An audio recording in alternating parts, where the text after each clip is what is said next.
1 month to go until I hit the lucky number. Malferf, what's up, dude? Oh, what is up, brother? 1 month to go until I hit the lucky number. Brother, wait. You're 66 months. Oh, I see. I thought you were trying to make a 69 joke. But you're... God, I'm old. You're making a 6'7". Jesus Christ. I'm too old for this shit. What's going on, everybody? Welcome in. Good to see you. Even where it's a 6'7" joke. I was thinking 6'9". Figured Melvin was out here licking taint. Anyway, how's everybody doing today? I just kind of looked over at my channel and I thought, man, the title of the stream is World War III is Dead. And there's me smiling, having a drink. Mixed feelings on that one.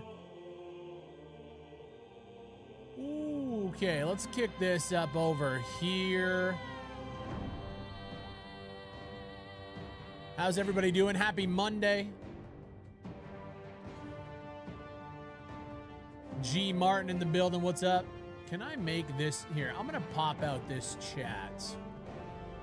I don't like the combined chat through Restream. I find that it's always delayed. So we'll pop this over here for now. Guys, what's the holiday today? It's a civic holiday where I'm at, but I actually, if I can be honest, I don't know what it is. Martin, what up? How are ya? Dive into Bubba in the building. Groovy, what's up, brother? Or Stella, what's going on, man? Hey, good to see ya. Good to see everybody, man. I love what you did to your stream room. It's super nice. How long did it take you to renovate? So I started pulling things off the wall here. Let's kick it over here. Yeah, I dig it, bro. It's not done yet. I dig it. So there's a couple things that still need to get here. I'm getting another shelf that's going to go like right here. And then LED strips to go in between these wood panels to kind of brighten up the background a little bit. Yeah, so we started pulling things off the wall last Wednesday. Some greenery. Oh yeah, 100%. We got 2 shelves here. I'm going to eventually install little lights underneath them. I want to get a couple of smaller green plants here. Yeah, 100%. Yeah, it's gonna look really, really good. Is that a Line 6 amp in the back? It is. Yeah, Line 6. It's a Spider 240V. Looks like my old Spider 3. Yeah. Spider, bro. I'm fighting every urge in my body to get a Gibson SG though. Oh my fucking God, I keep looking at them. I keep seeing videos pop up on my timeline. It's like the internet knows I want one. Oh my goodness gracious. Guys, it's good to see you. Happy Monday. How's everybody's weekend? How's everybody's weekend? You lied. I thought you said you were going to start doing calisthenics with Small Fry. I mean, look, I'm working on diet right now. I do got to start getting some walking in. It's starting to get, dude, I don't know where you guys are at. It's been hot as fuck here. We've had a heat wave for the last like month. You changed the stream room but didn't stream it. Demo stream would be sick. Wait, what do you mean demo stream? What do you mean, Jay? I'm so excited. I'm going to Spain to see an eclipse. God, what do you mean? You're going to Spain? 39 in Germany here, bro. 39 Celsius. Yeah, it's insane. Let me test you a bit more. Try an Ibanez from AZ Range. 2 humbuckers, best guitars for the money. So, have I ever played an Ibanez? I don't think I played an Ibanez, but here's where I'm at. Every guitar I've ever owned has always been. Can you turn the mic up? Yeah, I got you. Let me know how that sounds. Oh, yeah, I can hear that in my ear. That sounds better. I probably got the music a little loud, too. Can you guys hear the music okay? Yo, what up, Crash? By the way, guys, if you guys didn't see the last Push to Talk podcast, my co-host is in the chat. His name is Crash right there. Go check him out on YouTube and Twitch. That's my boy. Oh, he's gone now. He's gone. He's gone now. But we did an interview with the Beautiful Light developers. And by the way, if you guys have Spotify, don't point your finger at me. I'll point my finger where I want. We're recording an episode tonight. If you guys have Spotify, if you can do me a solid, search up the Push to Talk podcast and leave us a 5-star review. I don't know if I'm tripping, but did you get a new camera or something looks crispy? So we dialed in the background, and then I went into my camera settings. I fucked around with the ISO. I changed the lighting around a little bit. I'm feeling good about where we're at. It looks crispy. That's good. Background looks mint. Yeah, so I want to get another shelf like right here. And I'm going to move the play button over here. I got a candle warmer because I don't want, we got cats, so they jump around. I don't really want open flame, but we'll have a little candle warmer here. The worst they can do is spill wax. And then we're getting some LED strips to go in between the wood slats over here, and that's going to fucking boom. You look like a floating head. I know. I'm trying to dial in the contrast. That's the only thing. I need lights in the back. I'm waiting for it. I'm eating some dog shit slop in memory of my boy World War III. Bro, I had somebody comment on my video today saying that World War III was slop. And I responded and I said, the word slop is started. I think I might have altered it because YouTube wouldn't want me saying this. The word slop is like the word Hitler. You know, everything I hate is Hitler. Everything I hate is slop. The word slop is losing all meaning. The word slop, you know, it's actually becoming slop itself, which is a little interesting. Nanoleaf and Jovi have good lights. I'll never buy Nanoleafs again. But funny you see Jovi. The light just off screen here is Jovi. And I like Jovi. I like their app. They're very easy to use. Nanoleafs are ass. I loved them. But man, their app and the way that those lights get disconnected from the app and you have to resync them, I'll never buy them again. The strips are good because it's Bluetooth only. Anything to do with Nanoleafs and being over Wi-Fi, worst fucking shit, man. Worst shit. Can I get a wellness check on Todd? Todd Howard is dead. I broke him. Jovi also got some Nanoleafs. They're great. Interesting. Guys, what we're drinking today, I got a little bit of Captain Morgan spiced. Haven't had a drink in a while, so I was like, oh, fuck it. This weekend, I went and got some of the good stuff. I went and got some Arbor Mist. We had a dope meal yesterday, night 2 of SummerSlam. So Fuzz smoked up, it was like a Greek, like pressed down chicken. Had some chicken, rice, and a corn on the cob, and it was fucking good. But we got that mixed with, I don't know if you guys have this in the States, Dr. Pepper Blackberry, 0 sugar, baby. How's the World Eaters Army going? Dude, okay, so in the video that I posted our first game, okay, here's the thing. My buddy and I, it was our first time playing Warhammer. There was a lot of rules that we definitely did not do proper, but I got my fucking ass kicked. But it's because we didn't do any of the cover rules. Like we had no idea. We're still learning. And so he's doing Tyranids and he's doing very big boys, like high armor. The AP is insane. Breaching through with Berserkers. There was one point I got behind him. I deep striked with the Lord Invocatus and I hit 70 times. But you swing 70 times and then you got to take how many hit, how many wound. And I ended up, after everything is said and done, I ended up, I think I hit him like 15 times after 70 hits. It's so tough to break through. His invulnerable saves, the feel no pains. So it's brutal. So I made some adjustments. I added a Forge Fiend to it. And then I got my hands, they've been sold out everywhere. I got my hands on a Defiler. The Defiler is the worst. I haven't put it all together yet. I'm about halfway through the book. The Defiler is the worst fucking thing to build ever. It is horrible. My God. Yo, Frosty. Why is your room so spooky? Dude, I don't have the LEDs yet. I don't have the LEDs. It's dark in here, I know. Once I get the LED strips for the wood slats, it's going to look way, way crispier. I'll be honest with you guys. This is in my brain. I didn't even want to go live today because it's not, the studio isn't done yet. I hate it. It's just, you want your best foot forward. I'm just not a fan of it. George coming through 15 months. I resubscribe but then still get hit with 2 minutes of fucking ad. You had to refresh, George. That's why. Speaking of ads, I'm gonna run one. Oh, wait, I can't. My stream deck's not hooked up. At least it's not a murder basement. True. That's true. Hey, it's good to see everybody today.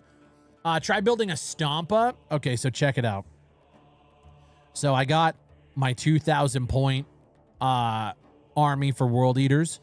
I started dipping the toe into Tau. I got like 400 points of Tau. And it's mainly because I absolutely love mechs.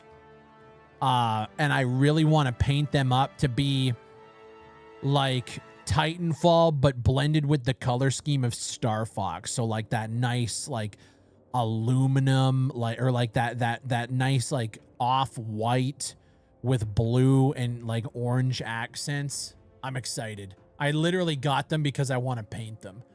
I hope the army's good. I have no idea, to be honest. Genuinely thought I was going schizophrenic with the sub music, Gulp. I mean, maybe you are. I got a gaming question. Sure. How come I never saw you play Arma Reforger or Arma 3? Did I miss your vids on them or you're not? Dude, Arma 3. Okay. Randomly Streamlabs. Love you. Lonely Fades with the 39 months.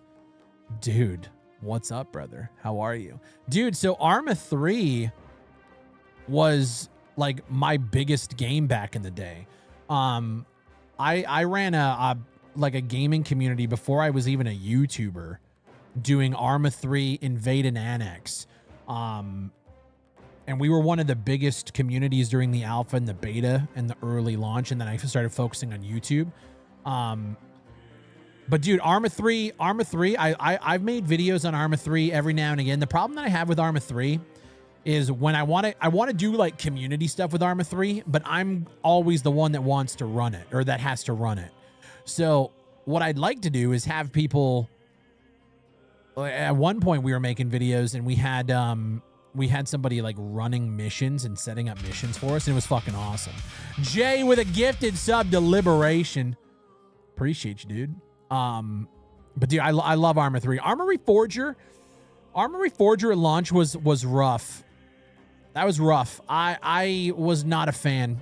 I thought it was a weird little stepping stone, and to be fair, I think it's definitely come into its own. I didn't even get a noti on Twitch that you're streaming. Yeah, that tracks. My video from the other day, I'm fairly certain that YouTube didn't even put it in people's sub boxes. I'm over it, bro. I'm so over it, but we're trucking along. I got this studio kind of reworked and getting redone.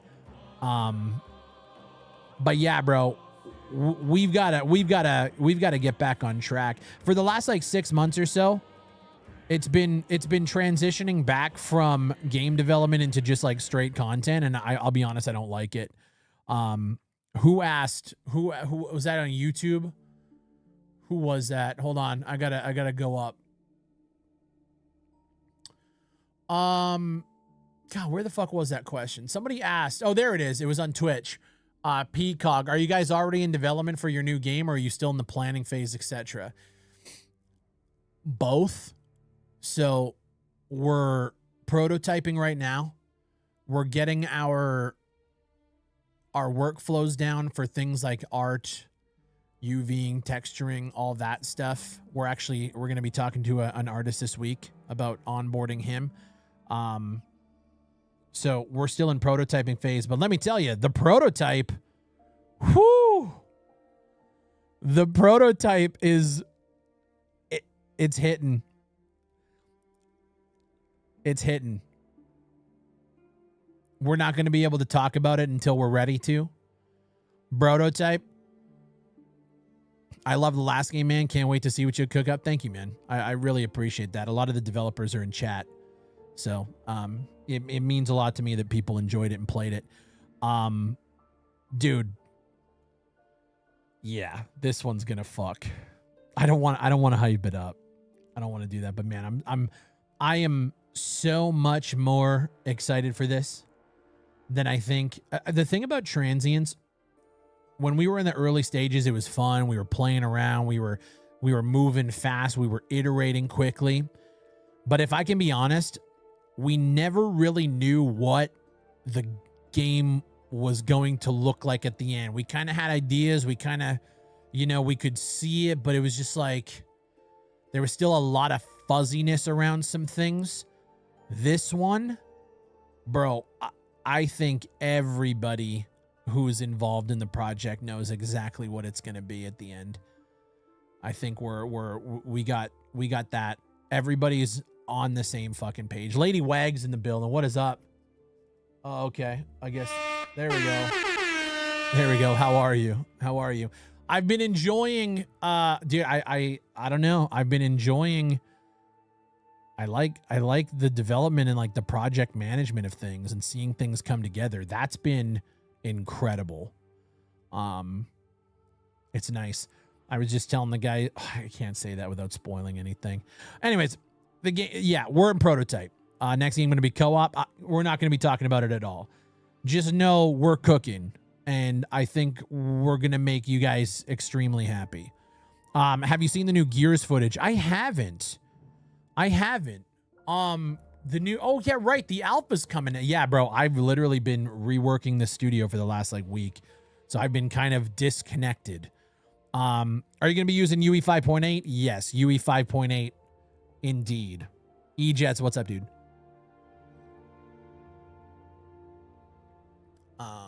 I just jumped in chat. Yo, David, what's up, bro? By the way, speaking of your projects, besides Transient's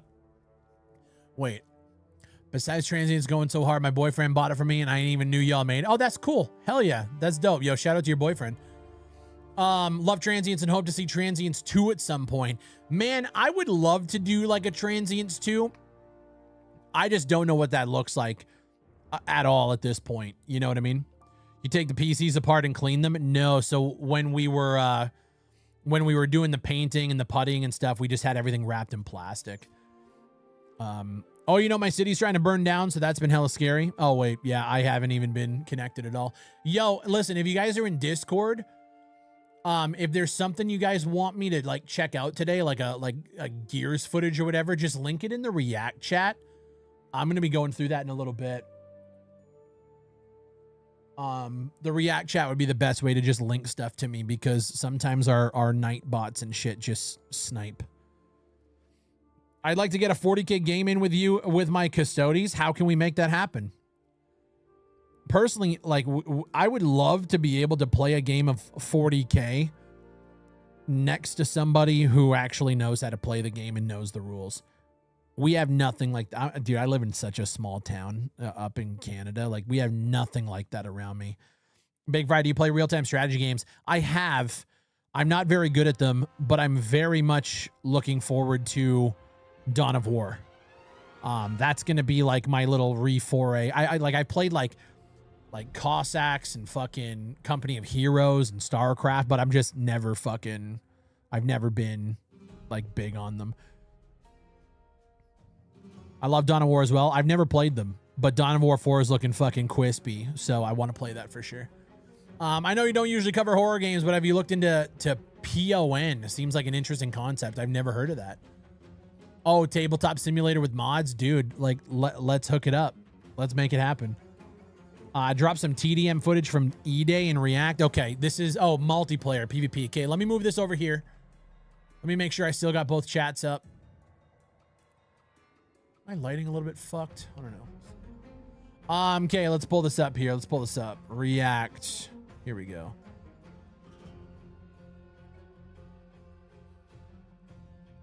This is Twitter footage. Okay, so we know the compression's going to be dog shit. But that's okay. Let's go here. We'll kick it here.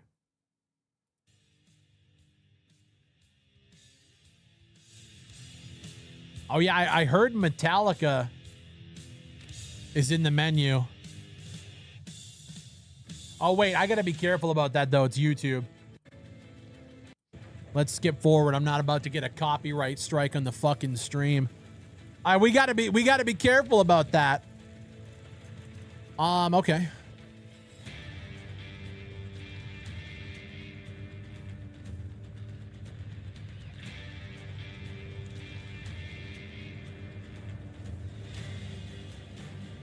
Hydration check, K-Jack. Appreciate you, big homie. Is it still 5v? Is it 5v5? Or 4v4?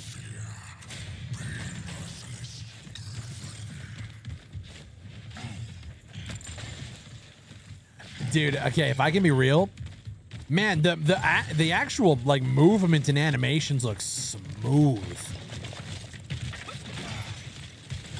We played a lot of like PvP Gears, but it was definitely not my favorite thing in the world. Like, it's fun. I'm way more looking forward to Horde. Good shit on. Squad wipes. Yeah, I'm more like campaign, Horde. That's where I'm at. Movement looks a lot better, dude. It looks smooth. Smooth with it. Yo, Mocha, what's up, dude?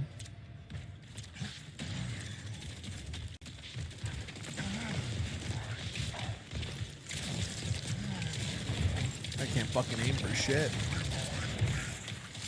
Nah, this guy's getting fucking styled on. Who are we watching here? Baby's first Gears game. What are we talking about? Was that active reload? Yeah. Confirmed. I didn't see that. I just saw the bullets. The bullets highlighted. Yeah. Okay. Who is this? We watching a fucking IGN journalist? What is this? What are we doing?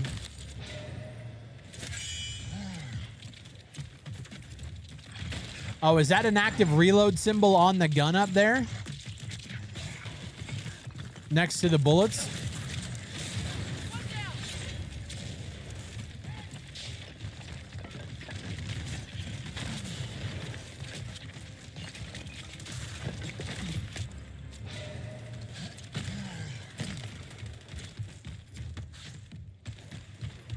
These are the type of teammates I get in games.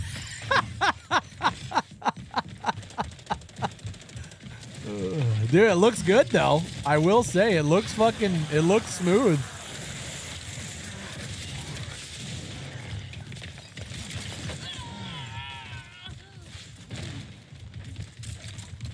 Oh yeah, there's the active. Bro, yeah, y'all gotta find me somebody with two hands.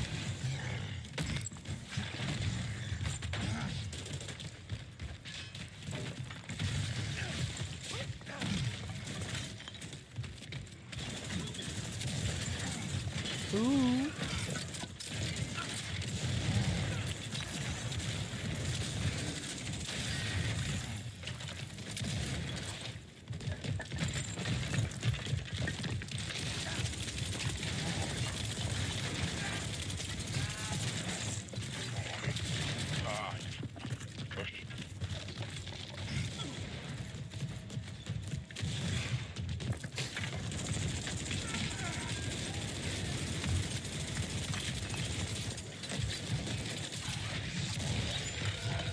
Is there even any aim assist happening? I didn't see any sort of pull there at all.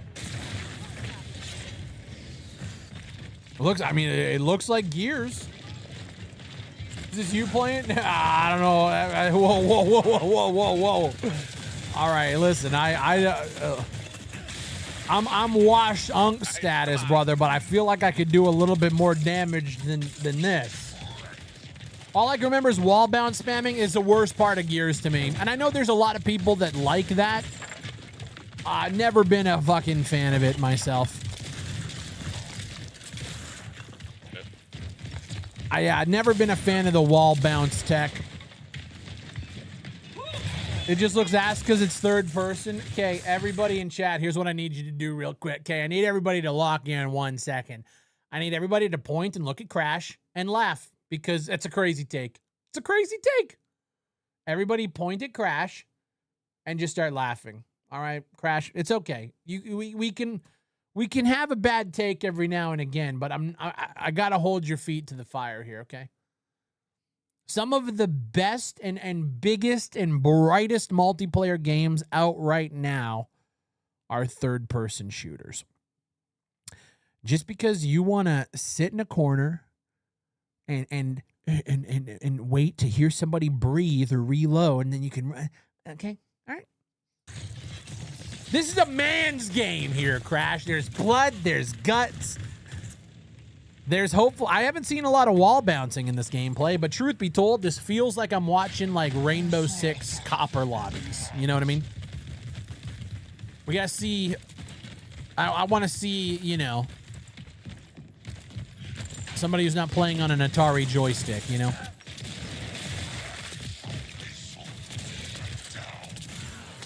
That slide looks crazy. Oh, there you go. There's a shot. The slide looks nuts. The movement tech, like, quite heavy.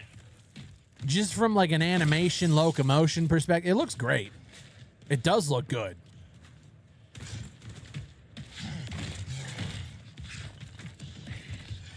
Yeah, this does look dope.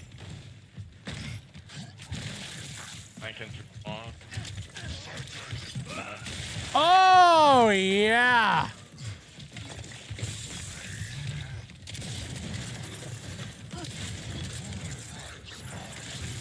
Put him down.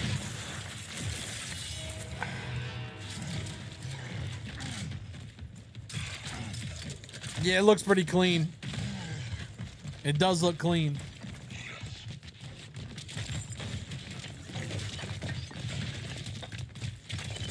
Oh. Oh, get shit on. Yeah, it does look good.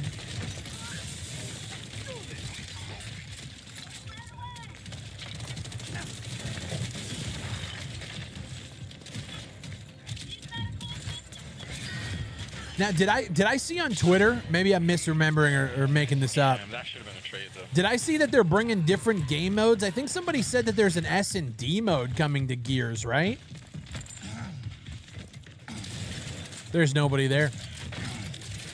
Is that true? S&D mode coming to Gears? Demolition mode? Yeah, right?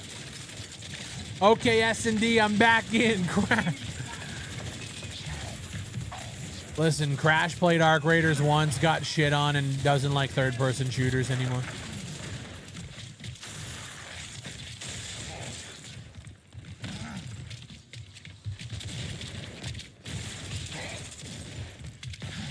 You lost me for a second, but I'm back in.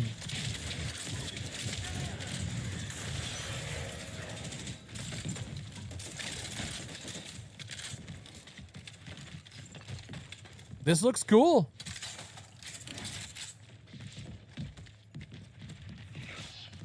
I mean, plumbing part search simulator. Yeah. Yeah. I saw on Twitter today you can throw the bayonet on the Nasher, right?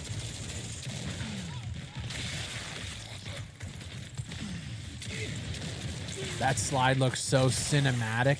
There's something to be said about a game that does this kind of movement and still makes it look, they make it look like an action movie like that. You know what I mean? It's very well done. Very well done.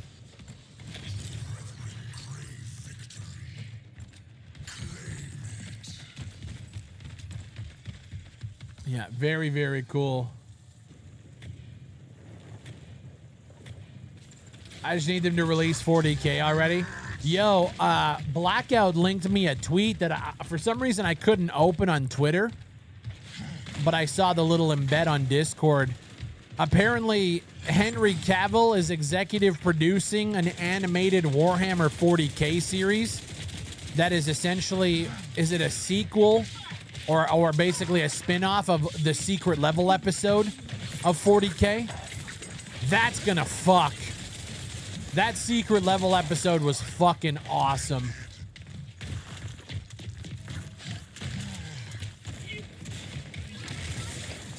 Okay, now we're... Oh, well, I was about to say we're starting to get active here, but...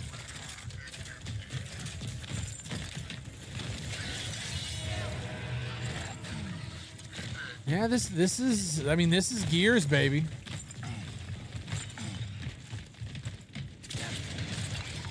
That's gonna be sick. Yeah, Blackout, can you link that tweet in the React channel in Discord? By the way, guys, if you want to join the Discord, we did after the hack in April, we did a huge purge. So if you guys were in the Discord, you might have to join back. We basically got rid of a bunch of like inactive accounts and potentially bots and everything else. So we're kind of rebuilding up the Discord. But if you guys want me to watch anything or react to anything, there's a React channel there. You guys can put links in. Yeah, I mean, this is definitely, I mean, that's Gears of War, man. Do we have any videos of Horde?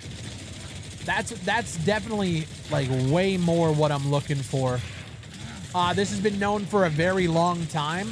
Well, we knew that Henry Cavill was going to be working on something Warhammer related, but we didn't know if it was going to be live action or animated, or if it was going to be, you know, like reminiscent of the secret level episode. Nobody had that information. So, let's see here. Let's see if I can pull this up. Okay, this did open up. Okay, great. Let's do this here. Sorry, and then let me clean off my desktop, make sure that there's nothing that you guys shouldn't be seeing. There isn't, but I'm gonna move all this shit off of here anyway, just so nothing can get misconstrued later. So here it is. A Warhammer 40K animated series is in the works with Henry Cavill, set to executive produce. With Blur Studio, so it's the same studio, returning to animate. That's huge. That's W's. I'm sorry for the flashbang. That's W's, though. Oh, okay. Good. We'll just keep it there. A non-animated version would have been a better point to start from. I actually disagree. I loved that secret level episode. Let's see. Did you move? I remember more stuff in your background. We are in the middle of reworking the stew, as the kids call it. Yeah, we're reworking some things. I'm still, like I said, I'm waiting for a shelf. I'm waiting for some lights, which should be here tomorrow. So yeah, pin my message in the YouTube chat. I got you. Yo, can we not do that as moderators? New video on World War III. Yes, guys, World War III is dead as fuck. It's dead today. Let me pin that message. Let me know if that message got pinned in chat. World War III is, I don't know, has it shut down yet officially? Hold on. Let's pull it up. World War III game. You have to put game out or else you get a bunch of videos about Trump. Let's see. So the game is still up as of right now. But if you guys haven't seen, and I dropped operators, this is the wishlist game. Shut your bitch ass up. If you guys haven't seen, I dropped a video on it today. The link is in the chats. World War III. Sup chat. Oh, wow, the news is hitting hard. Just saw the video too. World War III is dead. Zach coming through 62 months. And if I can be honest, they announced you have kids, Big Fry. Wow, I have no kids. I have a fiance. But I'm not going to be having offspring. I've never wanted kids.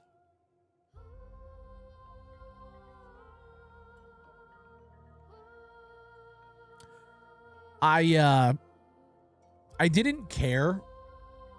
I got oh yes, I do have kittens. I got 4 fur babies.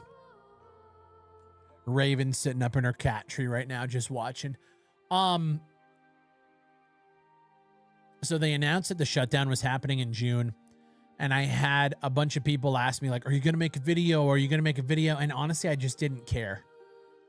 But then over the weekend, one of my mods, I think it was K-Jack, had mentioned that it's shutting down on Monday.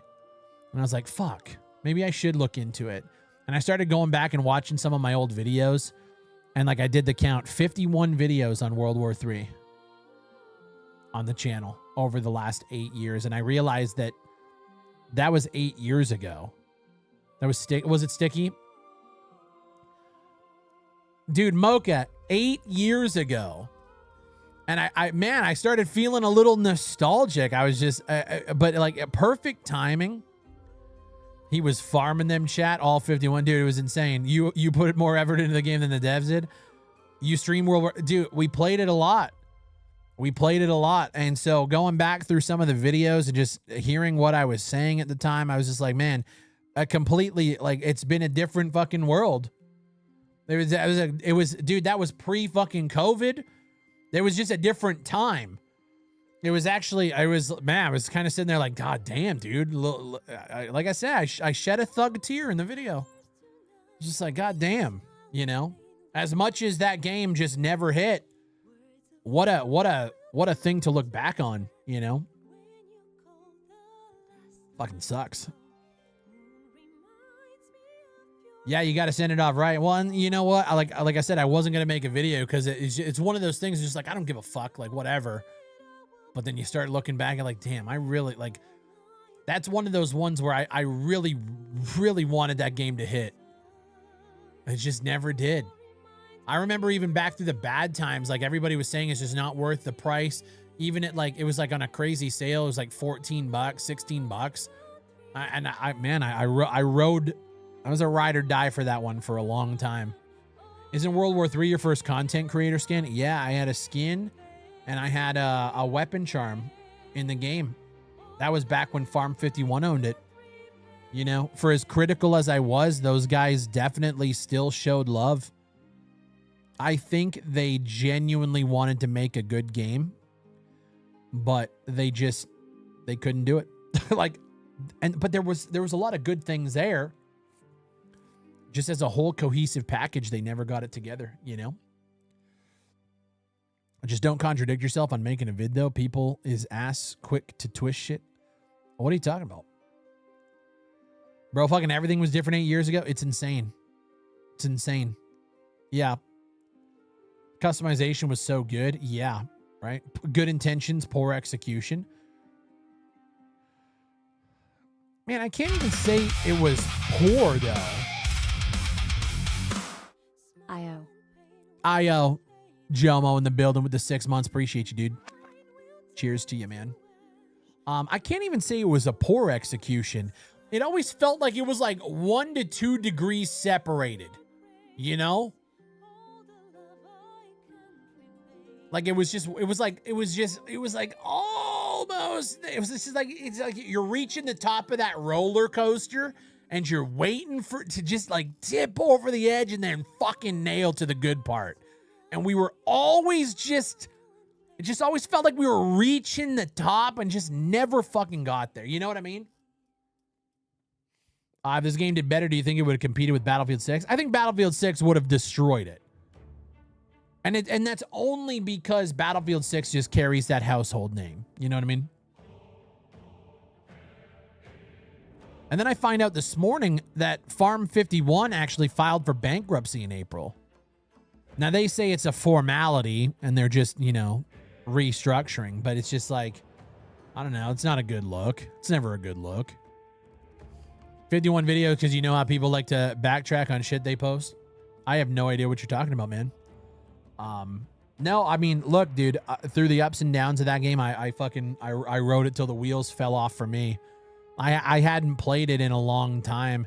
It went free to play. They still had server issues, and that was kind of just like, that was the big thing for me. It was just like you had all this time. You go free to play, you're hyping up this launcher, you're going to be doing all this content, and you guys still just fucked it up. You still just fucked it up. And so that one killed it for me. Yo, what up, Danny? When a game drops in a bad state, it's so hard to bring the community back sometimes. Very rare. And that was one of those ones where I think people saw the potential there and they gave it more chances than, I mean, I can't even say they probably should have, but they gave it more chances than I think most people would have been granted in their position. I felt the same with World War III. What a video. Didn't want to make anything myself. Yeah, but I don't know, Blue. Like, that to me was like, that was the first time where I felt very confident with like an early access title that was new. We were popping, we were playing. It was just a different time, bro. You know, how many relaunches did they even have? 3, 4? I say 3. They did the early access launch in 2018. And then they did one more big like push relaunch when My Games got involved. Or it was around that time. And then they did the free to play push. Actually, you could probably say 4. They did the free to play push. And then there was a time after the free to play happened where they started getting into like live service battle passes. And they dropped, I can't remember what the update was called, but I remember the color scheme was blue. And they dropped that. But it just never hit, bro.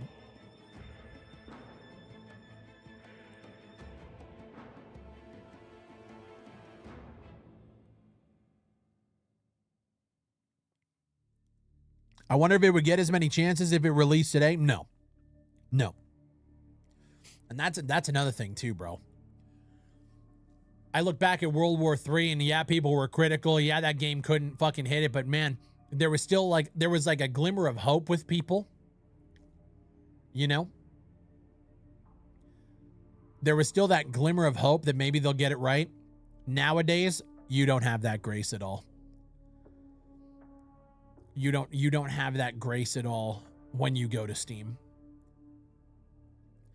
It's a shame the window of its release was perfect with COVID and everything that was truly could have... Dude, right? Mocha, oh my God.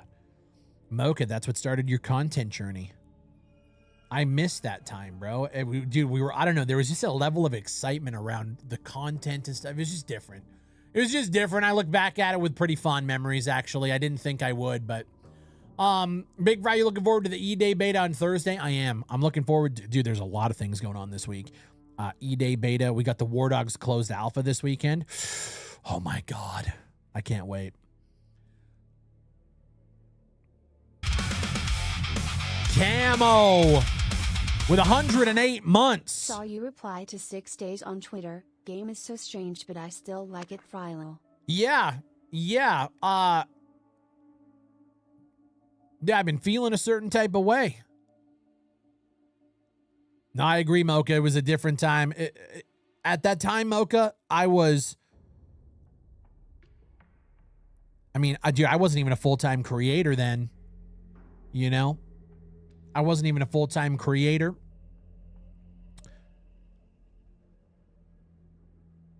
I was single, bro. Now I'm engaged. You know, like just how life has changed, you know? It's crazy. It's crazy to think about. I mean, even with you, the stuff that I like, you went through life too. You know? It's crazy. It's a different time. Is 6 Days in Fallujah still doing well? Well, let me tell you. So 6 Days in Fallujah, they put a tweet out in June asking people for feedback on their upcoming summer content push. It was like a survey. And there hasn't been an update to 6 Days in Fallujah since February. And so I just responded because they put a tweet out this morning kind of just showing some gameplay. And I was like, hey, you know, like, where the fuck is the update? You know, like what's going on? Because like there's the game's awesome, but like we need more stuff. Wait, you're engaged? Yeah, dude, I got engaged back in January. Me and Fuzz get married. We're in no rush to get, like, we haven't even planned anything yet. You know what I mean? Ground Branch getting bombed in the reviews. Everything's going to shit, man. Ground Branch getting bombed in the reviews. I think they're 1.0. It's so funny, dude. They reached out to do a sponsored video to talk about the 1.0 release. And even they saw the controversy and they were like, we know you're not going to like just shy away from it, so just talk about it. That's a stark contrast to Ready or Not, which is interesting. That's a stark contrast to Ready or Not, because I remember I had a deal on the table for Ready or Not, and then they did the censorship controversy with them going to consoles. And it was so funny because I made the video talking about the censorship and how much I thought that was fucking bullshit. And the agency that was representing Void Interactive for all those sponsorships, they just reach out and they're like, yeah, maybe we should cool it. Like, we'll just pull it. Like, if he has a problem with, you know, that stuff, maybe like it's just not a good fit or whatever. And I was like, okay, like whatever. I don't give a fuck. And then Void Interactive actually stepped in. They're like, whoa. Like, no, we'll work. You know, we'll work it out. Like, just talk about whatever the fuck you want to talk about. And I just wasn't a fan of the censorship stuff. And I was like, you know what? I just don't want to get in bed with the shit. You know, like, I'm good. Whatever. Like, go to consoles and do your thing. But like, everybody was pissed off. That game goes on to sell like 3 million fucking console copies in the first month or whatever. I was like, okay. All the noise and shit that people were making about it, but it didn't matter anyway. This new job gives me no time to watch content creators. Zach, you know, I appreciate when I can get anybody's time anyway. You know, the fact that you're here on a lunch break. All right, lunch is overdue. Says, God damn, well, you're going back now. I appreciate you coming through, man. Have a good rest of your workday, bro. Console just eats anything. It's insane. It's insane.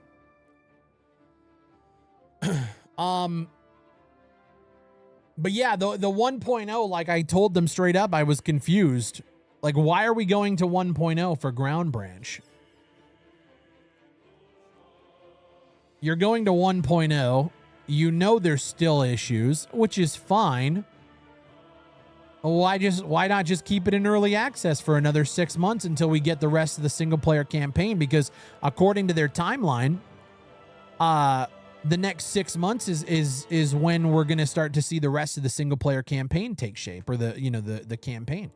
So why not just keep it in early access for another month or for another 6 months and then go into 1.0 at the beginning of 2027 when all that content is there? Like, what are we talking about? When you doing another ATS stream, brother? This week, I think that's going to be Friday's stream. Probably a contractual obligation. And that's the thing, Frosty, is I'm conflicted on that kind of shit because I get it. You have a contractual obligation. It's probably out of the developer's hands. It sucks. But there's so much more that goes on with this shit than I think people would even be willing to look into, just to get, like, potentially give a little bit of grace. But at the end of the day, it doesn't matter. You know, the reception is going to be what the reception is. You know, what's ATS? American Truck Sim. So if you guys have never seen an American Truck Simulator stream, they're legit. I don't think I've streamed ATS on YouTube. And it's usually because I like playing, you know, copyrighted music, if I'm being honest. And we vibe. We jam the fuck out. We have some drinks. We're on the open road and just chatting. It's nice. Thank you, Random. I don't think you should stream it on YouTube. I think that might have to be like a Twitch only thing.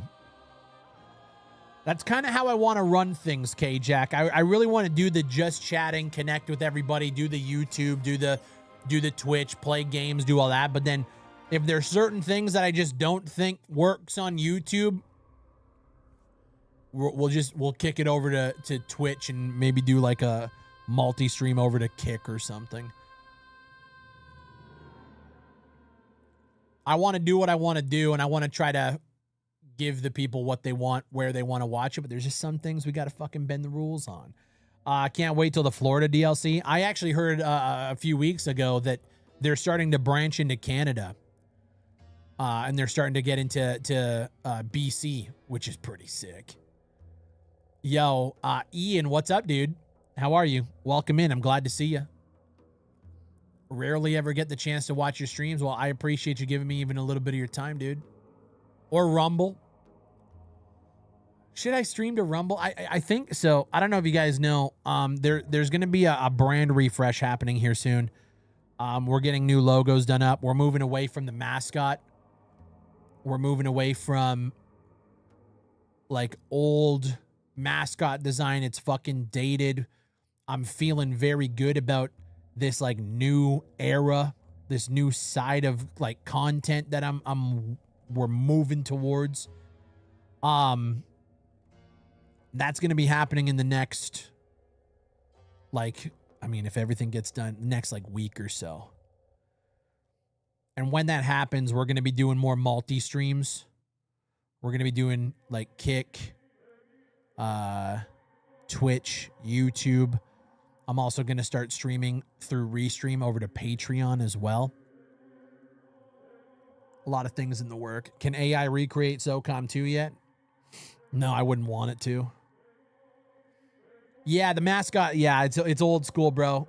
It's old me. You know, just mascot be like the emotes are staying though because the emotes are fucking great. I brought up Ground Branch because an asshole friend told me to buy for him. Boy did not hit me. Wait, buy for him. Boy did not hit me up and play. Known him since 2014, by the way. So I play it here and there, but I can barely run, unfortunately. Ooh, okay. Doesn't that suck when you have friends that, yeah, they go on and play games without you? I get that.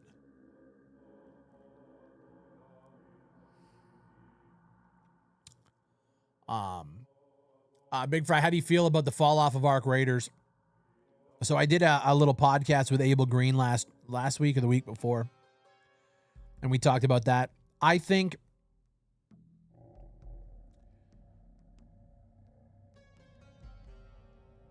player expectations are insane.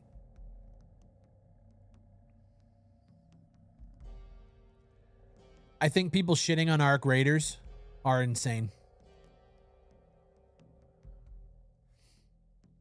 Arc Raiders was a $40 game that a shit ton of people complaining about the fact that there's not a lot of content or the game's dying or whatever. Like, every game goes through the up and the down, right?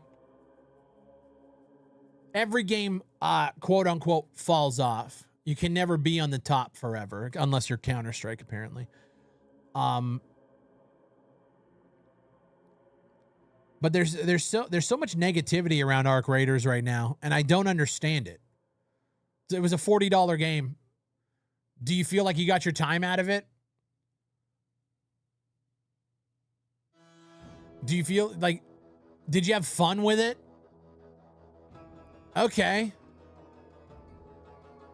Like, then what the fuck? Why? Like, then move on to your other thing and just shut the fuck up. You know, that's where I'm at, bro. Like that's what I mean, man. I'm seeing reviews from people that are like, wow, the player base is dying, and they got 450 hours out of a $40 game, and it's just like, okay, then go back and play Counter-Strike. But I keep bringing up Counter-Strike because it's so interesting, man. Like, all these games that are coming out now, it's content. Where's the content? Battlefield 6 is dropping 2 maps a season. It needs to be 3. Fucking this game, Arc Raiders hasn't dropped an update in 2 months, blah, blah, blah. Motherfuckers are still playing Dust 2. They're still playing Dust 2. They're still playing Inferno. They're still playing, Mirage. Why does Counter-Strike... Like, how does Counter-Strike get away with it? And that's not a rhetorical question. I actually don't know. Counter-Strike's a great game. I'm terrible at it. But how? Is it the loot boxes? Is that it?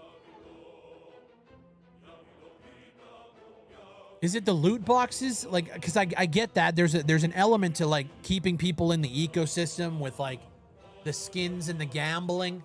But I don't think that's it. I just think, like, Counter-Strike is so, like, it's so basic. It's super easy to get into, but it's hard to master, right? It's obviously the gambling aspect. I don't think it is, man. Everyone knows what to expect from Valve.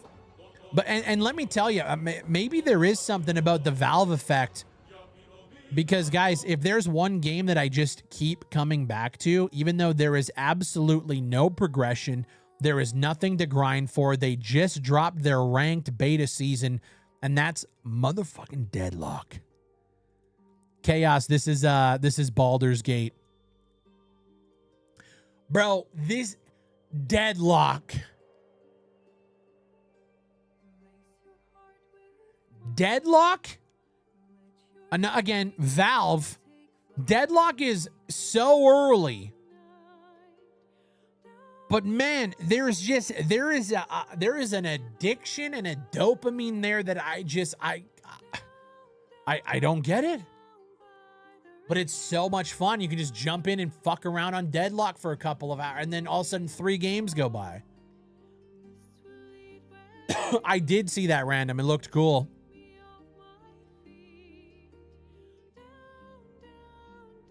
No, Inflated, I agree. But I think there's something about Valve magic, man.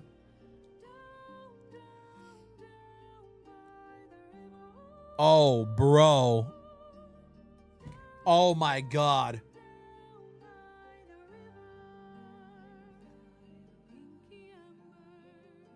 Oh, my God, chat. Okay, I can't spoil anything. That's sick. I just got a message from somebody. Okay. There's 2 voice actors that I wanted for project number 2. There's 2. We already got the one, and that was an incredible experience. And the other one that I just reached out to on a whim just responded. And they're in. That's awesome. Oh, fuck. That's so sick. Okay, cool. No doubt. Whew. Flo, I don't know if Flo's in chat. That's huge. That's super dope. Okay, cool. I wish Deadlock hit for me, but I have no friends into it and I'm ass. Dude, Deadlock is one of those things where you gotta play. You gotta play. You gotta get good. It's so fun though. Transient sequel or new IP? This is a new IP. I can't wait to talk about it with you guys. Oh baby, I can't. Let me tell you. When that announcement happens, which again we're still in prototyping. We are applying for grants later this year to get funding for this. So this might all be for nothing, you know? So that's why I don't want to tell you guys anything and get anybody's hopes up for anything. And then, you know, shit just goes left. We're playing cards close to the chest, but I'm very excited about it if we can pull it off. T-3 hours till Beast of Reincarnation. Game Freak's upcoming. Oh, that's coming out today? Oh, fuck. Are you making a new game? I've been out of the loop. Yeah, I've only talked about it on streams very little. We haven't announced anything. You want to know what's fucked? I can't pin a message on YouTube, but I can get rid of it for everyone. Yeah, there's something up, Kay. We gotta look into it. There's something up.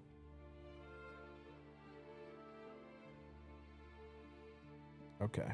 Thank you, Flo. Yeah, we got to look into that because you should be able to pin things. Maybe there's a permission thing I got to turn on for you. Is the new game going to be self-published too? Yeah. But potentially not. We'll see. You're already building for Project 2. Damn, I thought you were taking a break. You know, there's something about taking a break. Yeah, I took a break for like a month, and okay, I'll be honest. January was kind of just like you know, let's get the updates out, let's do the fixes, let's try to, you know, read the feedback. So that was work. And then it was about halfway through February leading into March, we were kind of like, okay, we think we got the major issues fixed. Optimization's looking good. And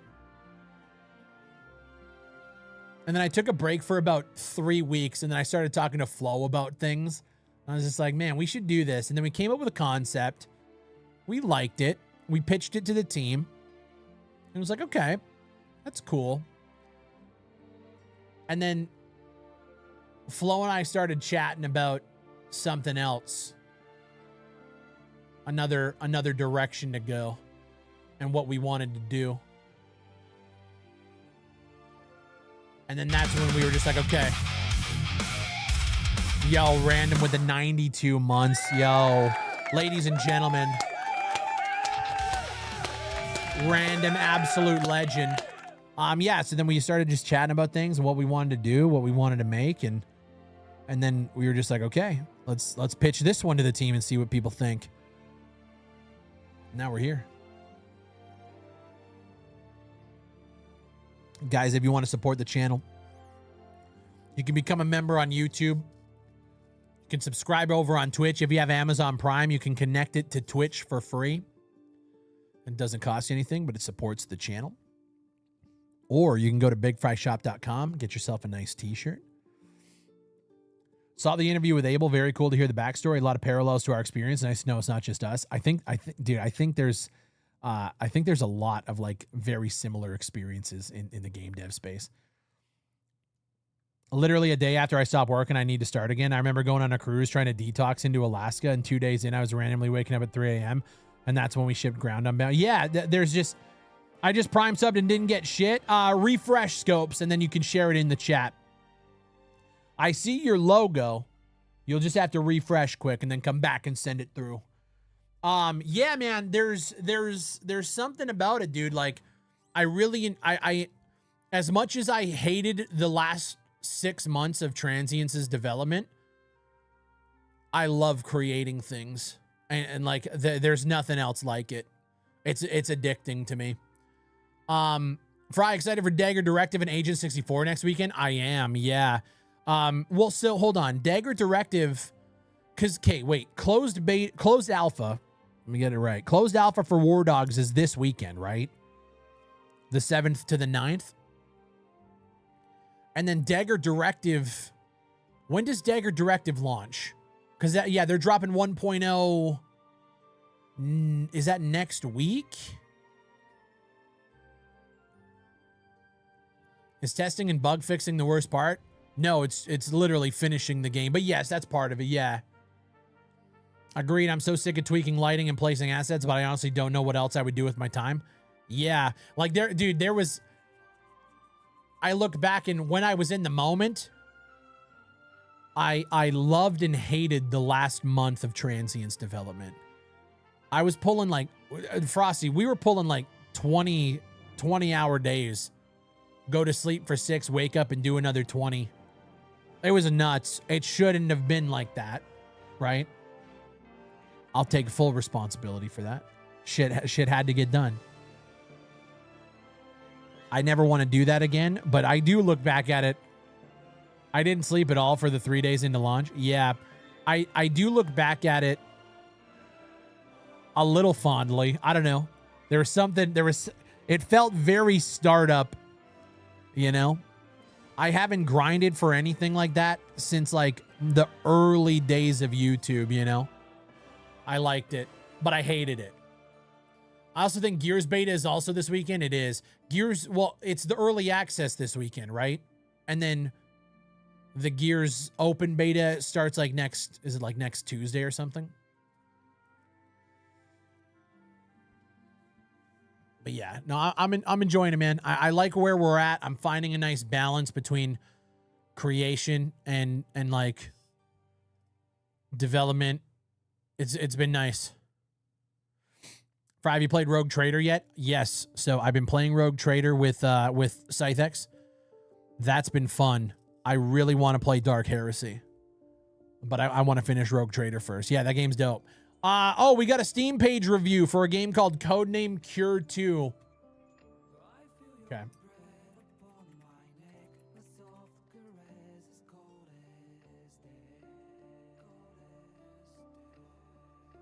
Okay, this game just released at the end of July, apparently.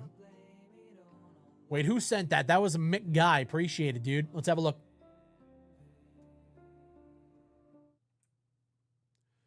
Okay, Codename Cure 2 is a cooperative first-person shooter set in the aftermath of a zombie apocalypse. Create an elite military squad with up to 5 players and fight your way through hordes of zombies in a variety of dynamic mission objectives. Mostly positive, 887 reviews, Raptor Bite. All right, let's watch the video. It's pretty good reviews. I find that most games now are launching to like mixed to mostly positive. Oh, I don't have audio. Hold on. Let me unmute this, please. This is going to get me copyright struck for sure. Oh, damn. It looks like old Killing Floor, kind of.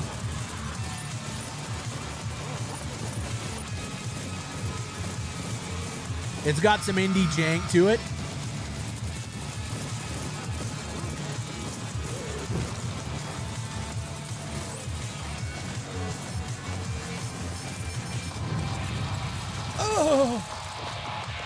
Oh yeah, it's old school.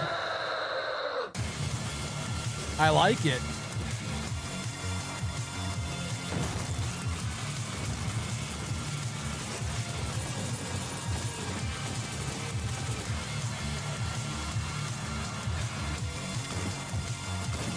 Looks fucking ridiculous.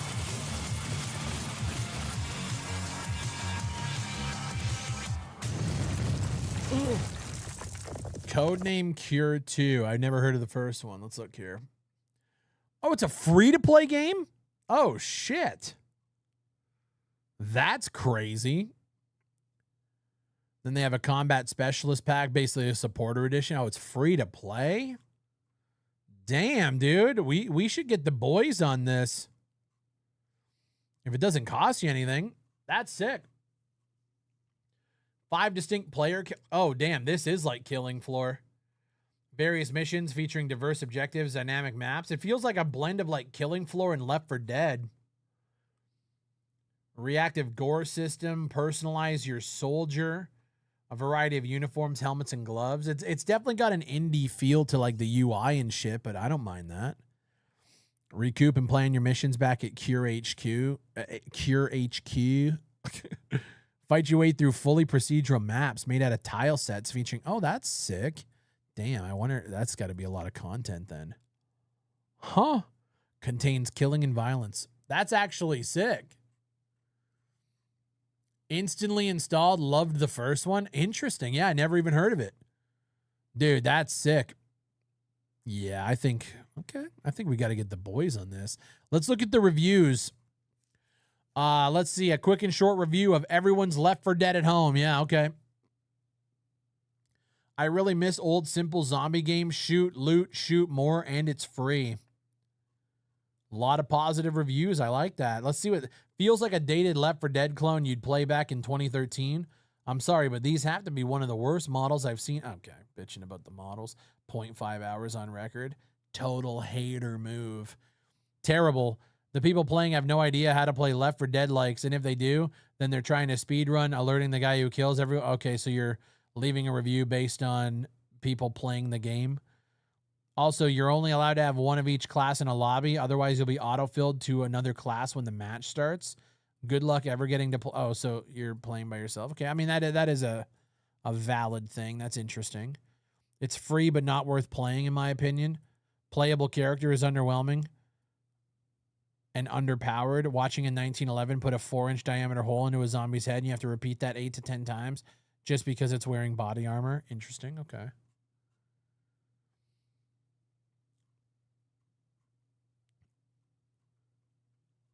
Yeah, I have to check. All the positive reviews have definitely like more than an hour's playtime. This guy has 75. Was this in early access? How the fuck does this guy have 75? I guess it came out. Yeah, 75 hours in a week. Brother's got to fucking touch grass. That's crazy. Huh. No, I mean, yeah, it's got some indie jank to it for sure, but it looks cool. That might be like a second channel video or something, or maybe we put something on the Patreon. Basically, Left 4 Dead 2 Killing Floor. That's what it looks like. Yeah, looks fucking sick.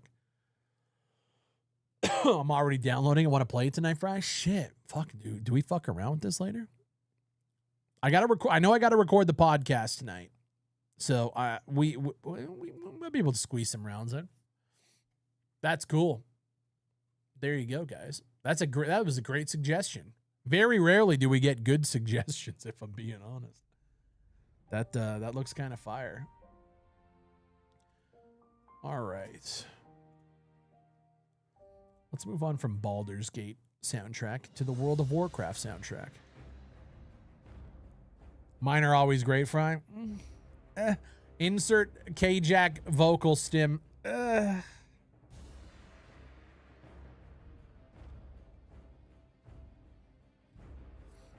Yeah, right, George, exactly.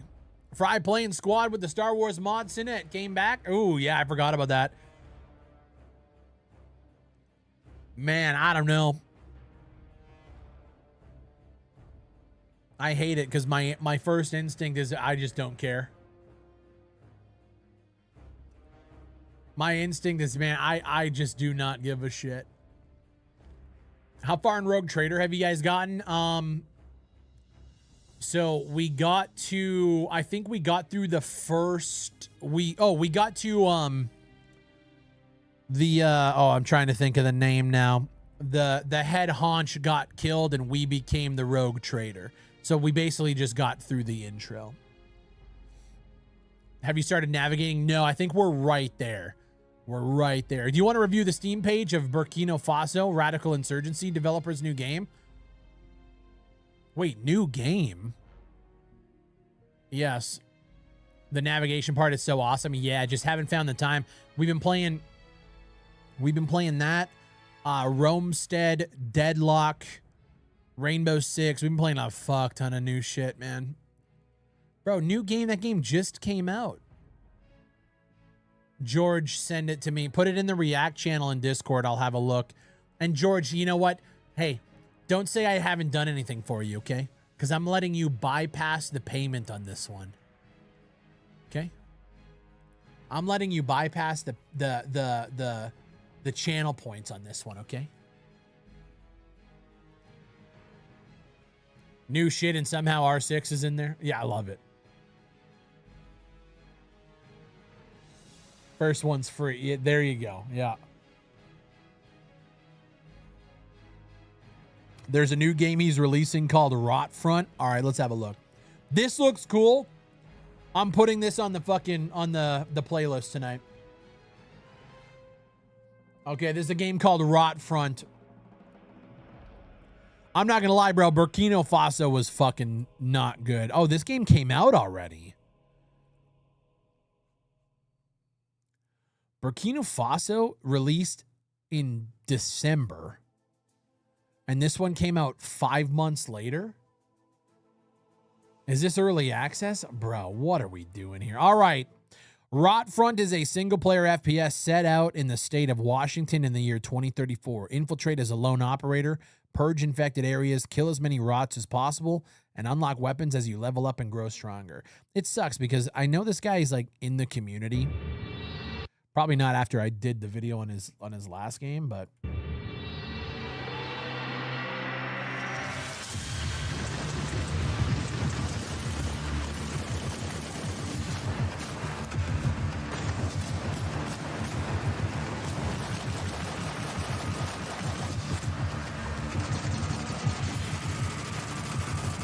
You know what's crazy? The UI actually looks dope. It's very minimal. Gun models look great. Some of the environmental, like, level set dressings look good. But it doesn't look fun to play. You know? He's shitting out games. He's smart. He has a problem with visibility. Yeah. Yeah, a little bit. There are zombies in this screenshot. Yeah, I don't know, man. Like, here's the thing. I guess, like, if you're talking about business, making smaller games that you can, like, churn out, I guess, would be, like, a good model. There's just something about, like, I think this is where, like, Frankie/Frosty and then I disagree. There's just something about, like, curating, taking your time, and, like, granted, it might not hit. But this idea of, like, putting games out every 6 months is it's just not my cup of tea. It's not my cup of tea. He said he had to put this out so he could continue to develop Burkina. That's fucking weird. That doesn't even make any sense. If you had to play this one or Codename Cure 2, one is paid, one is free. I mean, if they were both free, I would still choose Codename Cure 2. And that's probably mainly because it's co-op and this one is single player. And also this one just doesn't, like, it looks like it has jank that wouldn't be fun, you know.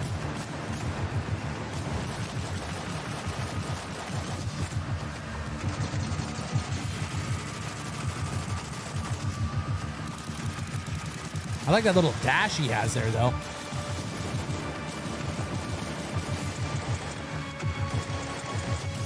And there's also something to be said about games like this. I think this is where it misses the mark for me, too. The zombies don't look threatening at all. They just look like you're moving through the environment, shooting at brain-dead zombies. Whereas if you compare that to Codename Cure, it looks like those motherfuckers are running at you. And it's a different experience when you feel like you're getting overwhelmed versus moving through an environment and shooting, you know, at brain deads. Yo, non-viable. What up, bro?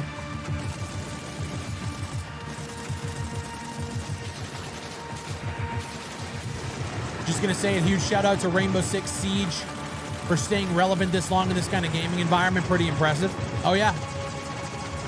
I hate it because I wish my community enjoyed it more because I would make more content on it. Blackout and I are actually working on a video now that's going to be a nice little, like, one-off Rainbow Six video because Rainbow Six is really, really cool. Drops for Sieger tomorrow. Oh, really? Fuck, man. What are the drops? I really enjoy Rainbow Six Siege, but I know with my analytics, as soon as I jump onto Rainbow Six, you know, and I get it. People, like, I have a fan base that is super into the tactical stuff and, like, the grounded military, and fair enough. But I also like to think that I have an audience that can also understand and respect the fact that Rainbow Six, like you said, they made it work and have lasted this long, which is something that, like, 90% of games can't do. Games come out and die instantly all the time. And the fact that Rainbow Six Siege saw that what they had at the beginning, while might have appeased a small niche crowd of people, wasn't enough to sustain it long term, get into the esports, get into the competitive. And so they made a pivot and they made it work. I think what puts most people off is the operators and the skins, which is also very fair. But I think when you play it, if you actually gave it a shot, you would see that it is the best 5v5 or, you know, call it one life objective-based tactical shooter on the market. But that doesn't matter. You know, that's one of those things where in this community, the visuals, I think, throw people off more than anything else. And it just sucks. Because, man, that game's fun as fuck, bro.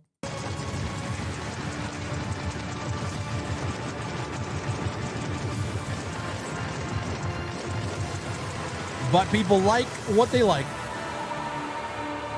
And I don't like this. This ain't it. There are some good elements of it. You know, like this shot here looks fucking beautiful, actually. Weapon model looks good. Got the laser, nice set dressing, monsters in the back. Like, this looks cool. Screenshots make this game look way better than it is. At least from what I can see, just on the surface. It's got positive reviews, though. But this is what I don't understand, you know? So, you put this game out, it's got 13 reviews. How does putting this game out help you develop your last game? This is like, nobody bought it. You know? What are we doing? Yeah. That does nothing for me. Hey, there's Modern Warfare 4 right there. Yo, Tactical Shooter, what's up, dude? I feel like there's no need for hit markers. Yeah, I can agree with that.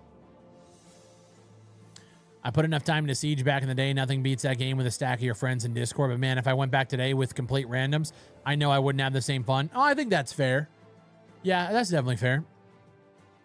I found out about 0 Hour through you. I feel like it's a better game than Rainbow. Just needs to be polished. Yeah, that's not going to happen, though. 0 Hour was fun. But 0 Hour was indie jank fun, you know? And I think there's a difference. 0 Hour was never going to have a competitive scene, right? It was never going to have a player base that was massive. It was just never going to be that game. And if you're okay with that, that's awesome. I like the idea of jumping onto R6, getting the boys in a group, queuing up into ranked, and just getting in and playing ranked.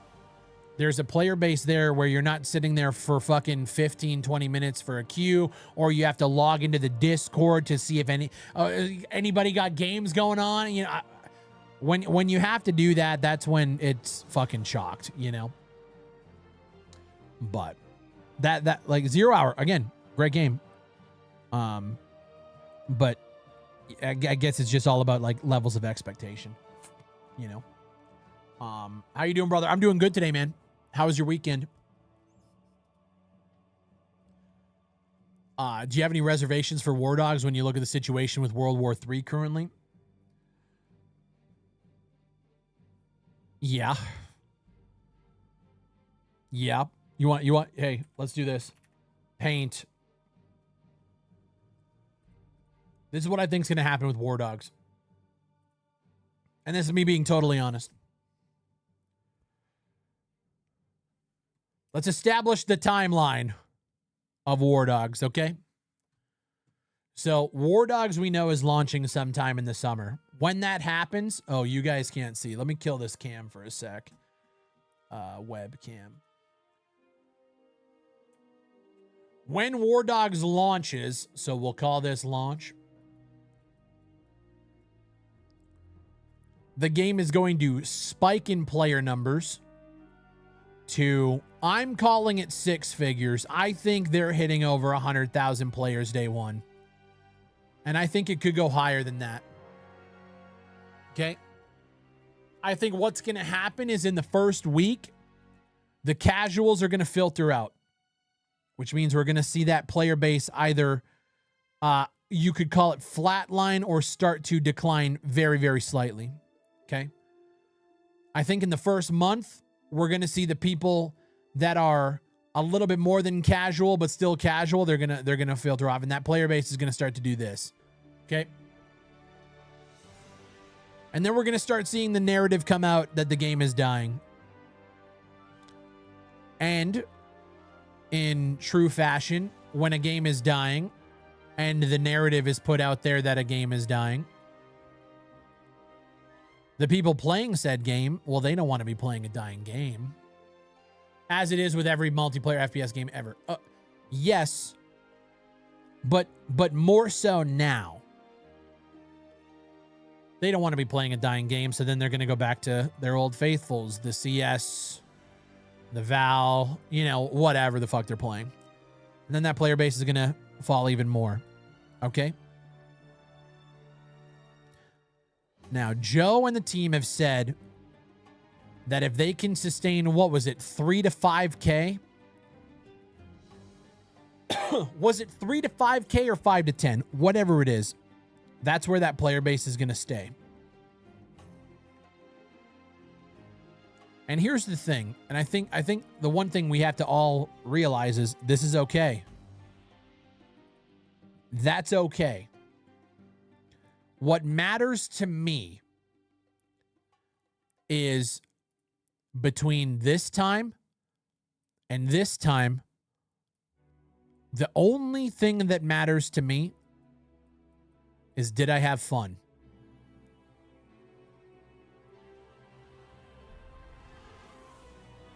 Did I have fun here? And if I did, great. And then, I'm going to pause this. What matters to me is what happens afterwards. When they hit the 3 to 5K, how frequent are updates dropping? How frequent, we have these seasons with the gold bars and stuff like that. What does that look like? If we start to go from, hey, we hit 3 to 5K and now we're not seeing an update for, 2-3 months. And then that 3 to 5K becomes 1 to 2. That's going to fucking suck. Because then that 1 to 2 will eventually go to, less than 1K. And once we start getting there in the game, and that's when it starts to feel like it's kind of irrelevant, right? But then, contrasted, you compare it to a game like Grayzone. Grayzone sat here for a while. And then when they dropped 0.4, right, that number shot up. And now I think they're averaging 10 to 15K? It's a great number. For me, it really depends on what they do when the dust settles. And that's really what I want to see. Because they say they're okay with 3 to 5K to keep the lights on. Well, what does that look like? Are we keeping the lights on, or are we cranking the motherfuckers till 11 and we're still getting content, content? What does that look like?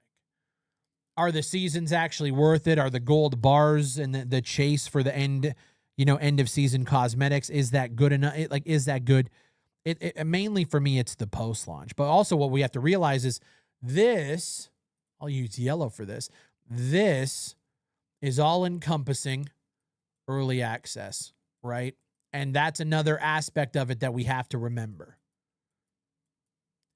These guys are going to get extremely lucky if they can keep this 3 to 5K up, because eventually once they go and they do their 1.0, if it's not ground branch, if it's an actual 1.0, then those player numbers spike again and they fly. 3 to 4K for Grayzone. Oh, okay. So it's dipped from the 0.4 update. Okay. And so, yeah, I don't know. For me, I'm way more curious about how these guys are going to handle this. The post launch once the dust settles. But for me, I'm extremely interested in this. How is launch day going to hold up?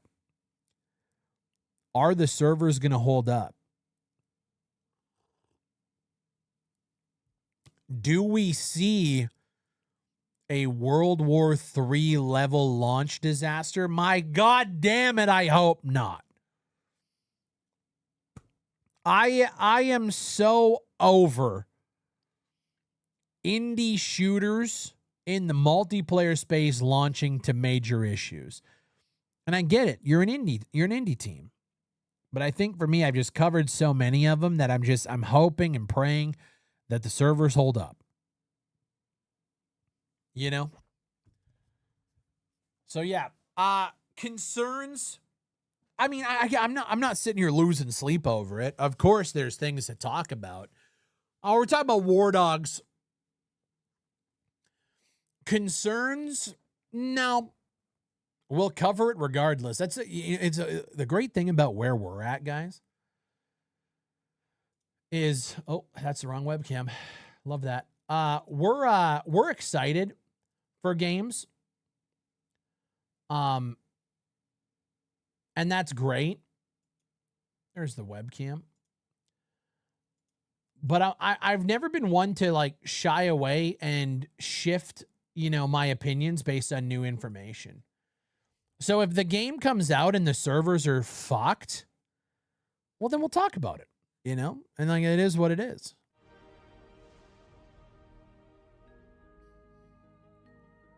We're living in a dark age of multiplayer games. There are so many in the market, very few survive. Yeah, I'm still just thinking about the future. Cause like eventually I think I'd like to tackle multiplayer.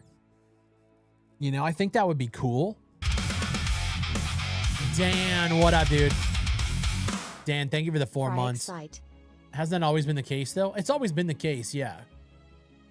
It's definitely always been the case. Like it's not like it's a new thing that multiplayer games are dying. The thing is it's the frequency of them because the industry is becoming more and more saturated with development studios, attempting shooters and stuff, right? I think eventually I'd like to do multiplayer. But I know for a fact I wouldn't go to Steam for like I wouldn't do early access on Steam.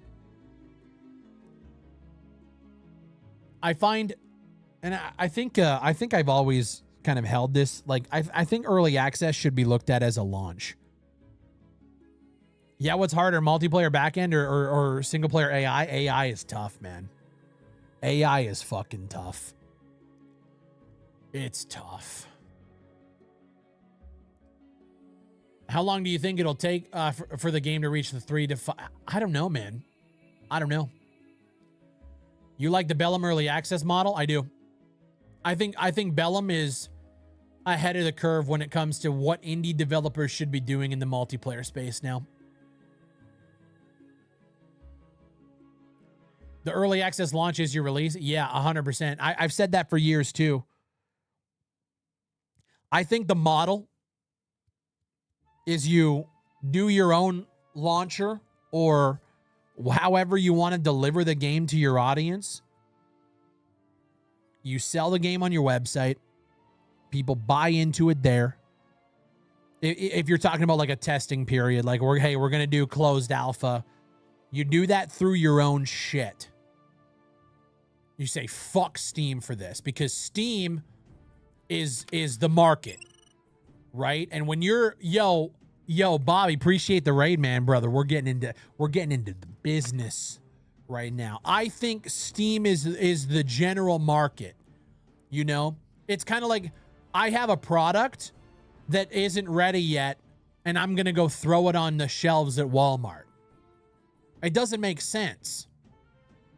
So I think you curate your community, you build out the game and the experience that you want to make with a small but dedicated group of players who want that experience and understand what they're buying into.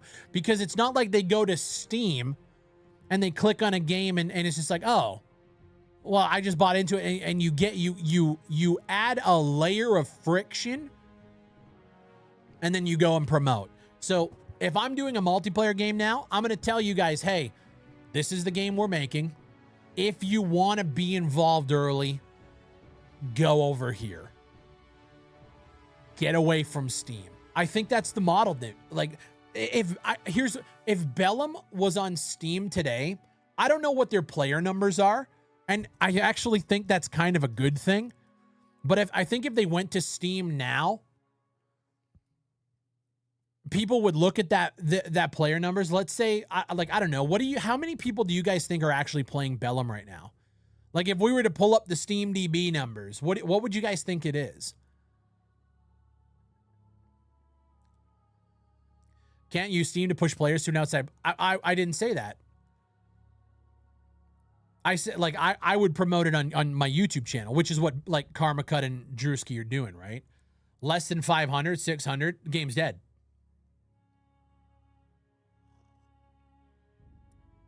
Game's dead, right? Isn't that it? I think it probably averages 250 play. The game's dead then, right?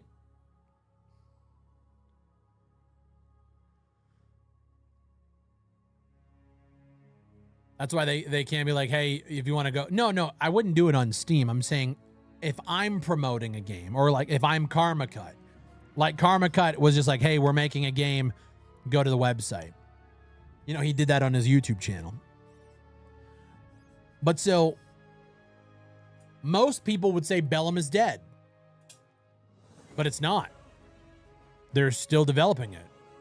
They're putting updates, you know, patch notes are coming.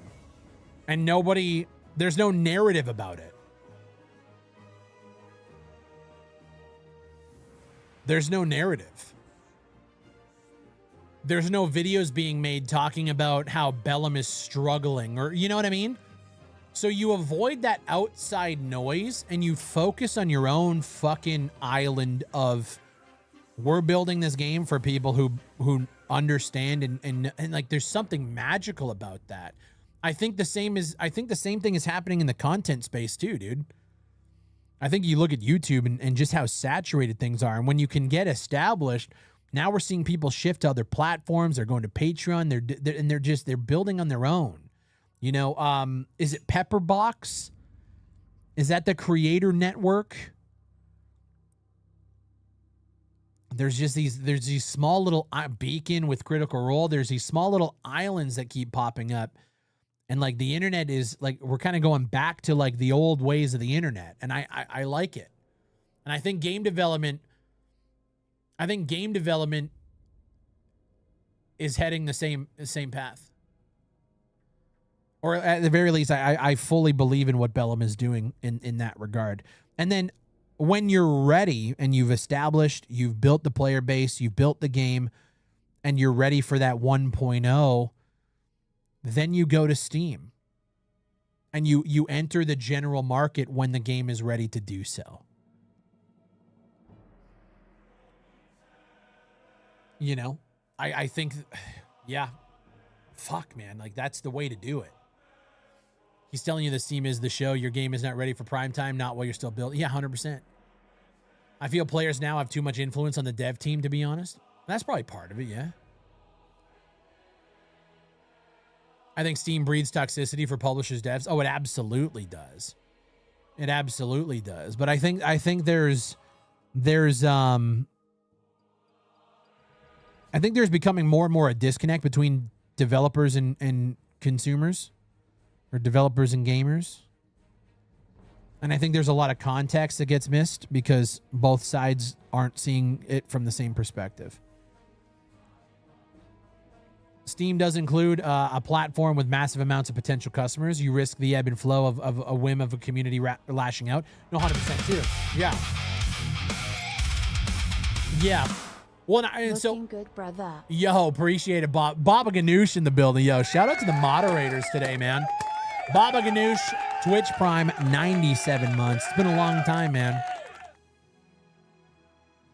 Yeah, so I don't know. There's a give and take with it, I think, and there's plenty of different things you can do. But I think if you're trying to establish yourself in the multiplayer space, going out to the biggest market right off rip is probably one of the worst things you can do. But in the contrary, now if you're doing that, you have to plan for the fact that you might not see mass market adoption for years down the line. So you have to build yourself and be able to scale and still allow, you basically have to stretch a dollar. Because yeah, you might be giving up, or you might be keeping the 30% that Steam would take, but you have to plan for the fact that you're getting 90, you're getting 100% of a grape when you could be getting 70% of a watermelon, you know? So, but you have to plan for that too. So yeah, dude, there's so much that goes into it now. Surely with the server costs, they have to launch on a major platform at some point. 200 to 500 players won't sustain them for long, surely, unless they built their networking infrastructure to allow that to cut costs, essentially. You know, the one thing that Bellum doesn't have is any sort of like account. Maybe I'm wrong on this. I have only played it once, but there's no like account-based progression. There's no like unlockables. Like maybe I'm wrong. Scaling back end was huge for us. Yeah, 100%. They could host the servers locally. Yeah, and if you're not having a bunch of other stuff, you know, you don't have to worry about like potential like SQL issues and stuff. Like there's so. We also have no idea how many copies are sold. 100%. Yeah, 100%. We don't know how many copies are sold. I know that they sold out of their most expensive edition, which I think was what, $100 and some dollars. I think they did very well. If I remember correctly, yo, Spartacus, what's up, dude? One of your very first videos about World War III was how I found your channel in the first place. If it wasn't for World War III, I might not have ever found you. Spartacus, it's good to see you, bro. It's good to see you. Rip World War III one more time for the chat. I'm not sure if they even keep servers up 24/7. They started with weekend tests. I actually like how they're doing that too. So when you first bought into it, you could play Saturday, Sunday. Oh, is Nightbot? Oh, Nightbot's a little strange. I'll have to get that fixed, Pac-Man. Thank you. So it was Saturday, Sunday, and then a month into it, it was then Friday, Saturday, Sunday. And then another month goes by, and then it's Thursday, Friday. So they're not even doing 24-hour tests at this point. Eventually they will. Do you need to sign into Nightbot still? Maybe. Hold on here. I thought I did, though. Nightbot, because it's still connected to my, hold on, settings, security, connections, because it's still connected to my account. Let me log out of Nightbot and then reconnect with Nightbot and see if that does it. Let's try that, maybe. Fry, have you been playing Zomboid since the new update? No, I want to, though. Fuzz just jumped on Gibbon's RP server today, and it's looking really fucking cool. Yo, Malice, what's up, dude? Most devs would rather rush another server at the price of outsourcing and running up overhead. Yeah, they don't think about it. You got every decision you make has to be planned out and meticulously thought about. Absolutely. Yeah.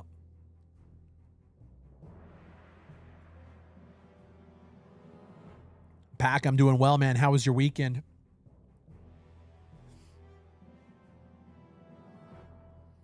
One of the best videos you made was a vid several years back where you actually went out of your way to create an animated graphic describing how conquest modes need to evolve. World War III should have listened. Yeah. Yeah, their conquest mode was shit. Realistically, that's the big thing that I thought World War III did terribly.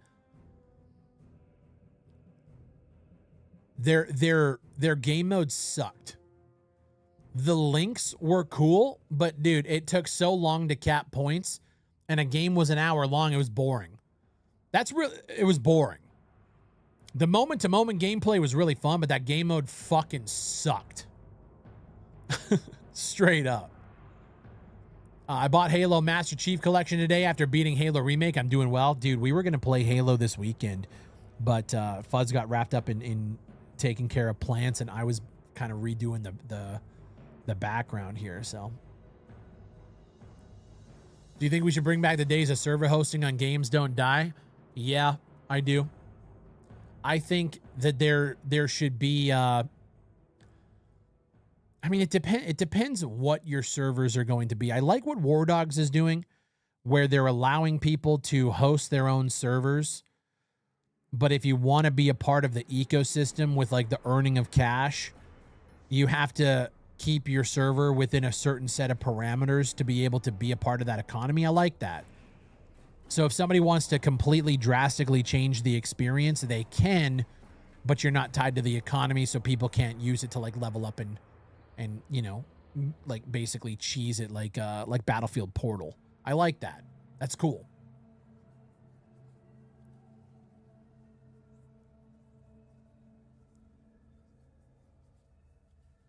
I may not be a huge Halo fan since I only played the first 3 at 2 friends' house, so I want to try out the Master Chief Collection. Dude, what a great... I was so upset when the Master Chief Collection came out and the fucking servers were dog shit.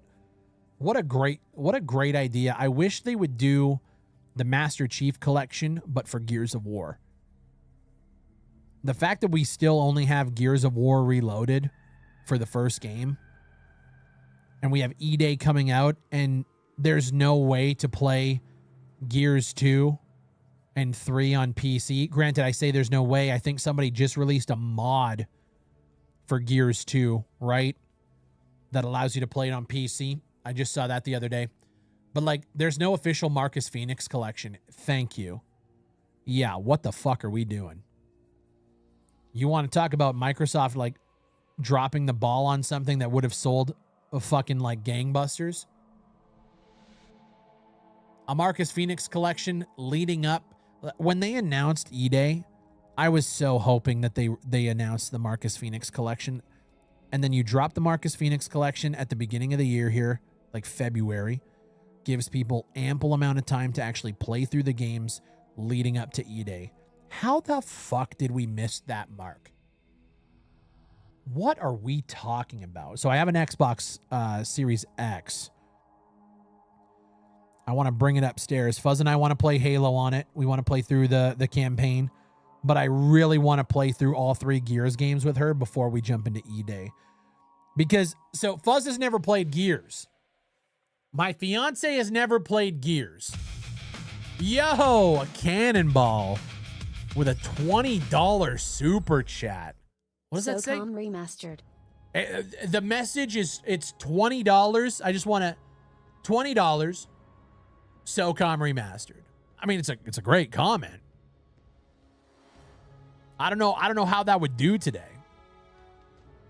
Appreciate the super chat, bro. God damn. She needs to. So we're going to play through all 3 Gears. And what I'm saying is, like, I don't think if you've never played the first 3 Gears, watching the E-Day trailer, I don't think it hits the same. I don't think it hits the same.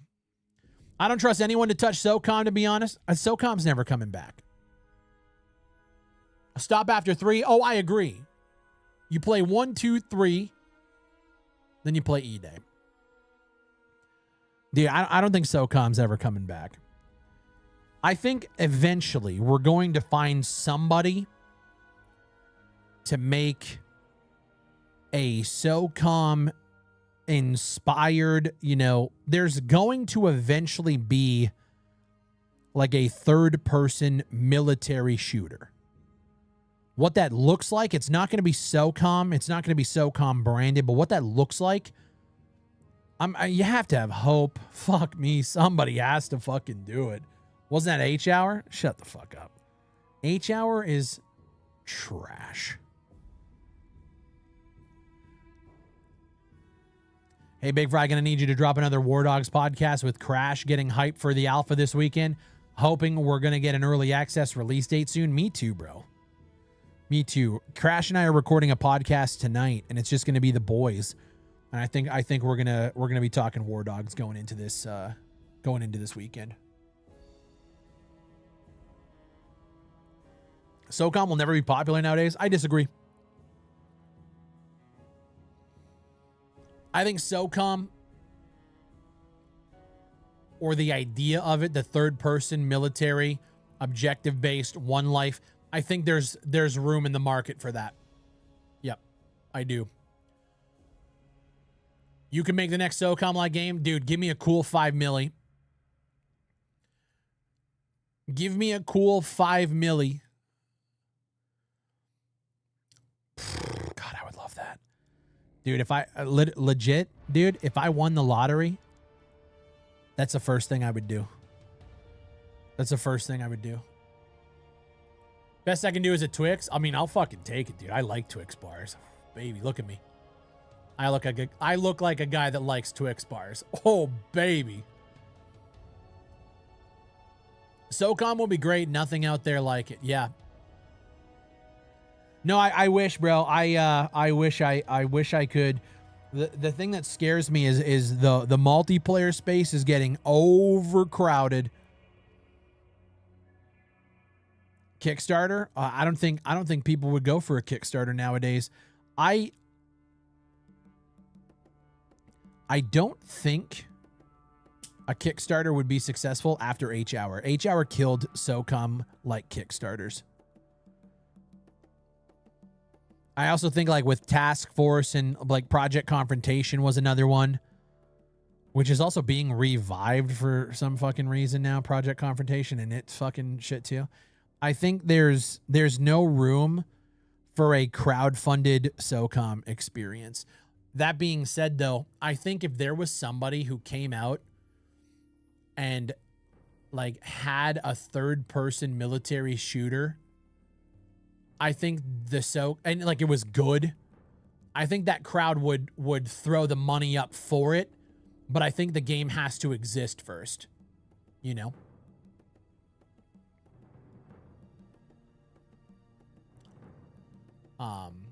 What's that new third-person shooter that's coming out by the developers? That's No Moon. Yeah, Crossfire.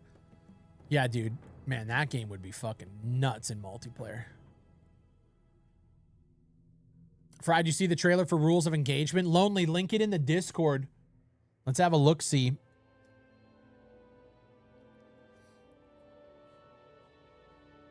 Steam Greenlight needs to be brought back in full force. Too many low-effort, low-quality, unnecessary games being created and sold on Steam.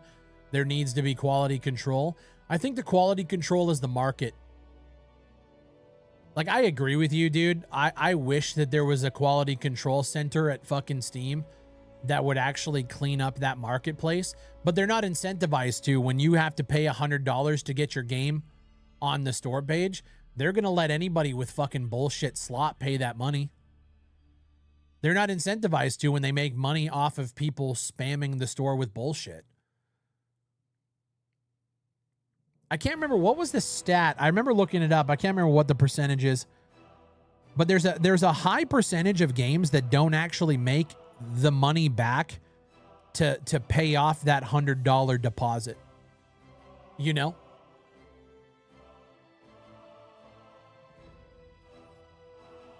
It's just the truth, man. Dagger Directive is launching into 1.0 on August 13th for Dagger Directive. Is that the same day as Agent 64?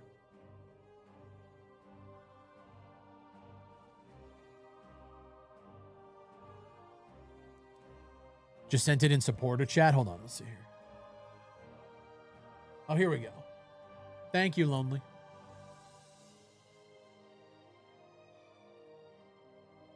Like this quick. Let's have a little look. See. Okay, let's kill this paint. Let's kill this paint vibe here. Rules of Engagement. I love the World of Warcraft soundtrack so fucking much, dude. Okay, let's watch this. Is there sound on this? Do I gotta I probably gotta unmute this tab, right? Yeah. Okay. Is that gonna make me? No. Okay, I'm good. I thought I might have echoed. Okay, let's watch this. Big things have small beginnings.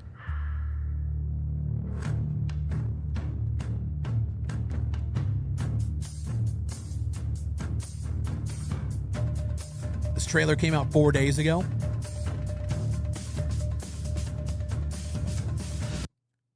Hold on, sorry. I'm analyzing. Gun model. Hand models look good. Watches looks good. This game is weird, like just from the vibes.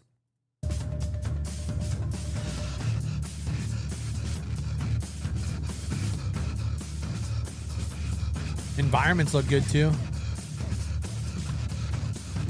The no HUD gameplay, real.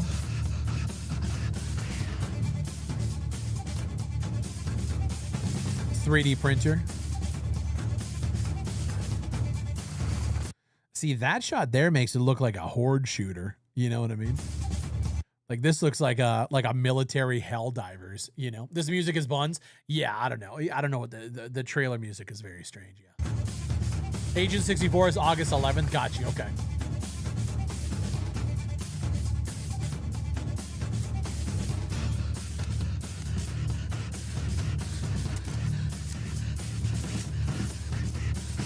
Cool reload animations.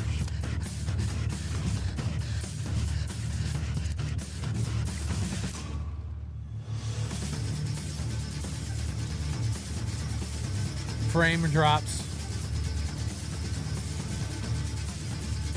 That looks like a creature from Once Human. Literally like just an enlarged once human monster.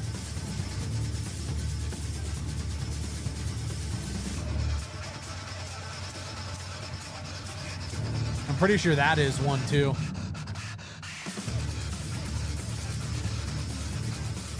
That's creepy.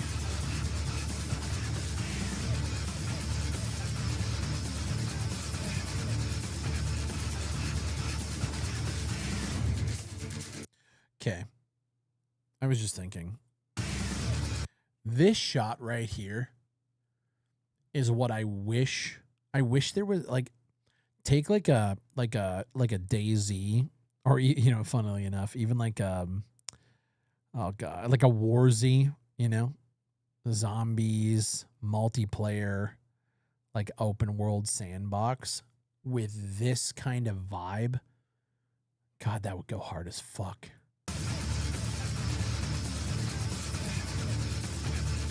Not this part, but like the other part.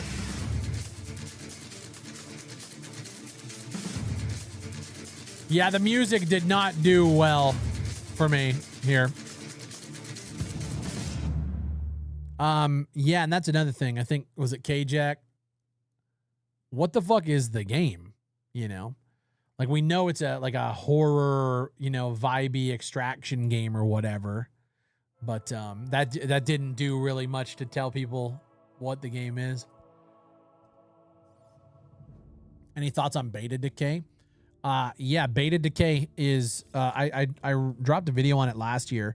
Beta Decay is a really cool idea that I haven't seen any actual like concept come to fruition. It's supposed to be this like massive game, but it's being made by a solo developer. Again, not a problem. He's taking his time, clearly. But it just, Beta Decay feels like a game that might not ever get there, you know? I hope it does, because it looks cool. I love the art style. But it just never felt like it's just, like, when's it coming out? When can I play it, you know?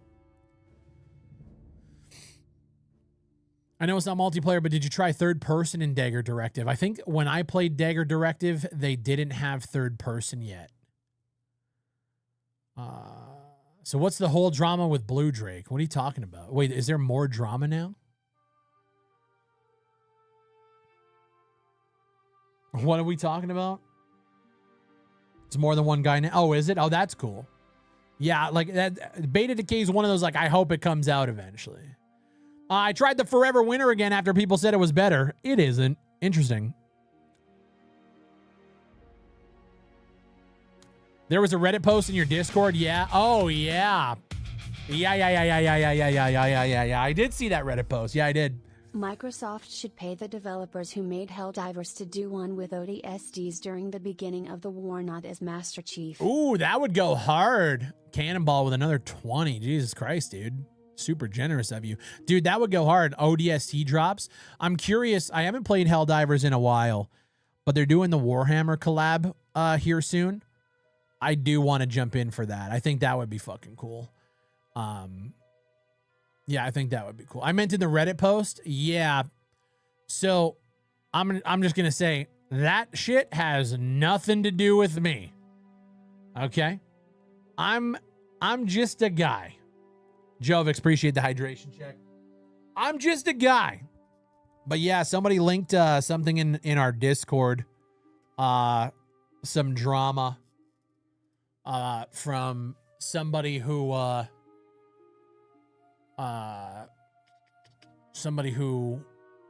worked with him. I don't know. There's a Reddit post in my fucking Discord if you guys want to catch up.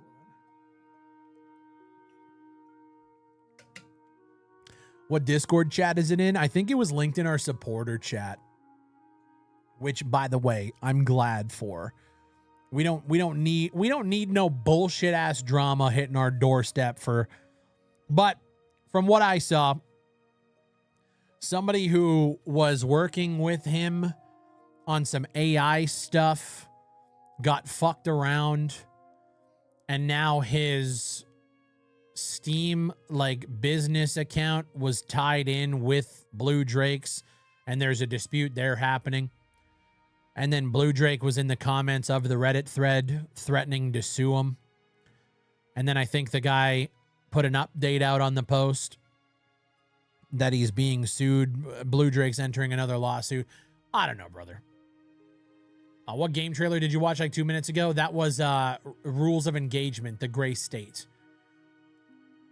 Let me guess, he's suing the dude. Yeah, there's a lawsuit happening or something. I don't know, dude. I try to just stay out of it. If anything hits our doorstep, we just watch it from afar.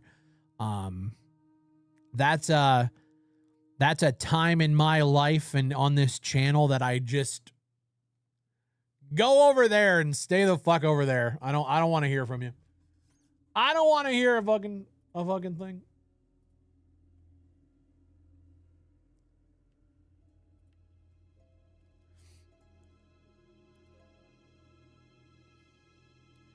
We're going to check out the Horde footage for E-Day. Oh, yeah, that's right. I forgot about that. Yeah. Yeah, Horde footage. Okay, let's see here. Let's watch this Horde footage. Yeah, this is way more in my wheelhouse for Gears. Sending you mission coordinates now. Oh, yeah. Any new Warhammer figures that you painted? Not painted, no. I'm currently building my Defiler, and it's a pain in the fucking ass, man. Stay sharp. Moving out.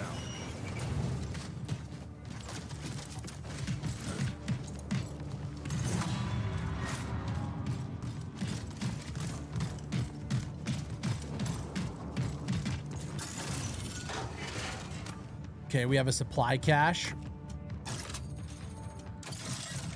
This is just your loadout.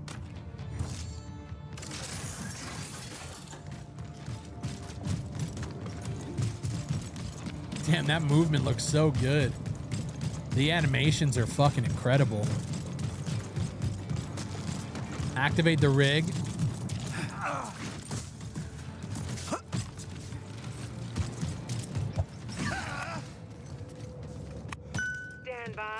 Oh, eliminate the high value target. Oh, so there's secondary objectives that you can complete, but you have to like queue up for. Heads up, the HVT's here. What's this movement?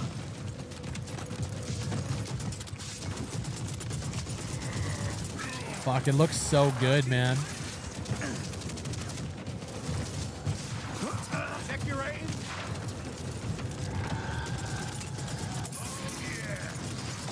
Oh shit.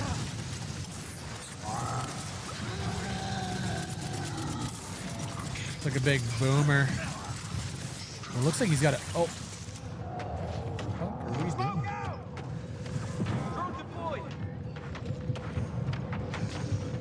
are you doing? Bro, are the people that fucking I got you. a Defiler already? Godspeed, brother. You got an airbrush? No. There's a pain in the fucking ass. High value tango neutralized. Oh, okay, there's 2 targets. Gotcha.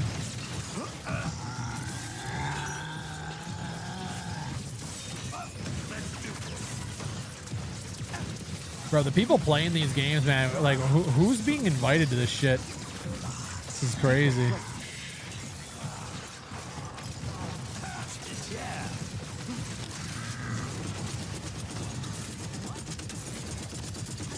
That's to send him a message. Take what you need before we bug out. Okay. So we get weapon parts, perfect healing, and 1,000 energy. So, okay. What are the weapon parts for?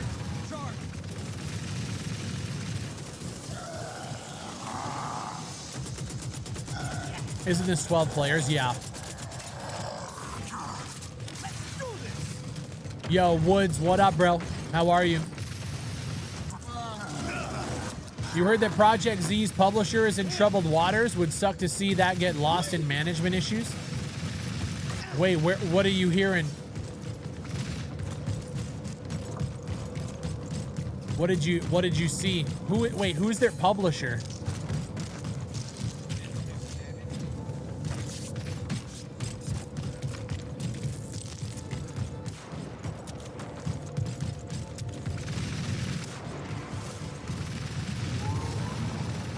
Lots of seismic Okay, so then there's activity. secondary objectives Close any around the loopholes map you that you can find. choose to take on.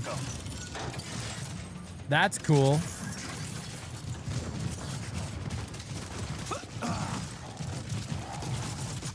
Enemy down. Man, it looks so good.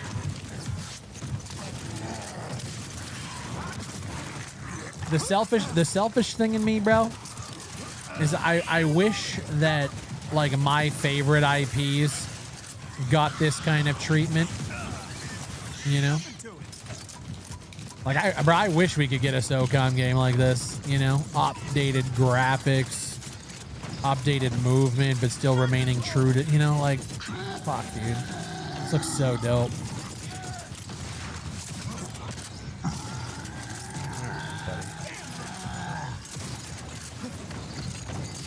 Oh yeah. Bro, I remember playing Gears 2 Horde. There, I can't remember what map it was, but we'd sit up at the top with the machine guns and just fucking lay hate on hordes. Oh, you missed it. Nice. Resistance is never coming back. Yeah. Resistance is dead. I think a Warhawk game today would go hard. That'd be cool. It's got like Battlefield vibes, but way more arcadey. That game had a vibe that I've never seen another game replicate ever. It's the worst part when you can visibly see that the things you want aren't fever pitches that are unrealistic. It's a shame that they're so few and far between. Oh, I agree. I agree.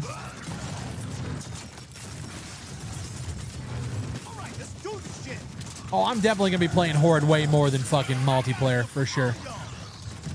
I was always like a campaign and Horde guy. The multiplayer was cool. We fucked around with the boys, talked shit, but Halo was our multiplayer game back then. Warhawk with the Transformer planes. Yeah, with the Warhawks. Yeah, Warhawk was fucking awesome. Ooh.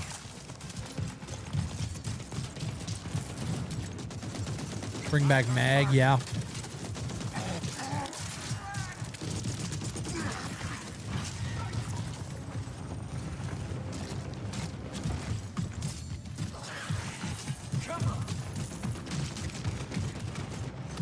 This one's mine.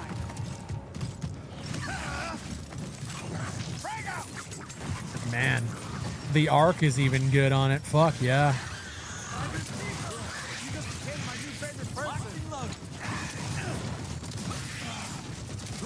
There's an Insider Gaming article. Wait, hold on. Let me pause this real quick. I want to read this.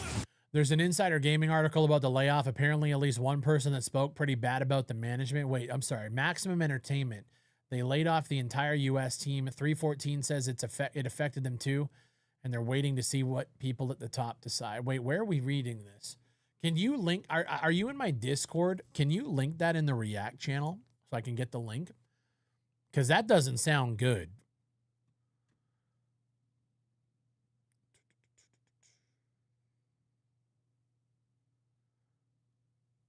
I have the first two Resistance games still on Blu-ray physical for PS3. Same with SOCOM 2 and Confrontation. Dude, okay, so check this out. So Kabluski is our audio guy. He did the audio for Transients, and he works at Sony. And he has a sealed copy of the dev version of SOCOM 2 that he's going to send me. They were giving out all of these just old discs, and he snagged it and he sent it to me. He's like, I'm going to fucking send this to you. It's like a dev, hold on, I'm going to pull it up because he sent me a picture of it. I want to make sure I'm reading this right. I can't wait to see that, bro.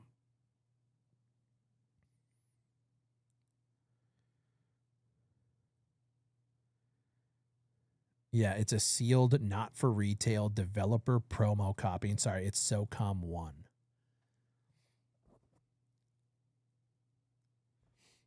know if you guys can see that. A sealed dev copy of SOCOM would be fucking like, that's like, that shit'll go on the shelf. Yeah, frame that, right? Beautiful. I can't wait for him to send that. That's fucking nuts. Yeah. Yeah, pretty cool. Yeah, send me the stuff about Maximum Entertainment. I need to see this.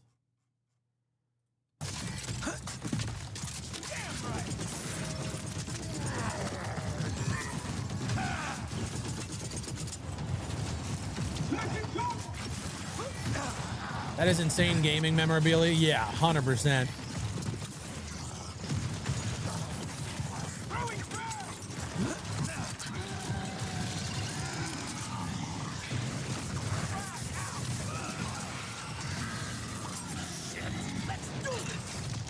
What Gears of War is this? This is a new one.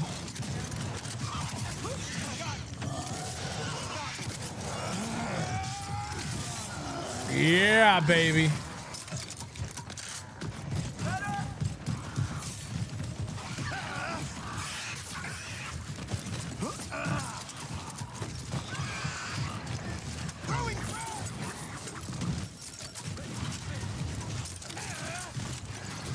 Yeah, Blackout, this looks dope as fuck.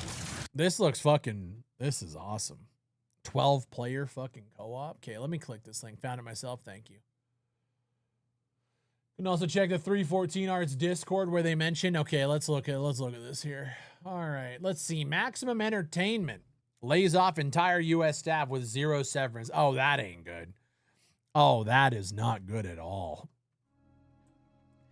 The publisher behind games like Maximum Football and Squirrel with a Gun has let go of the entirety of its U.S.-based staff. Oh, that is not good. In a meeting on June 24th, the company notified its employees that their roles would be terminated as of July 1st. Wait. Okay, so this story broke last week or a week before. Okay. Maximum defaulted on loans. Oh, that is not good. Oh, you're fucked. Cathay Bank announced its plans to begin exercising its rights against Maximum, the U.S. wing of Maximum Entertainment, after the company defaulted on its loan. The loan agreement includes an $8 million revolving line of credit. Oh, my God. Could you guys imagine an $8 million revolving line of credit? Holy fuck. And 2 $3 million term loans. So these guys are publishing Project Z. Hold on, let me reach out. Cot bus.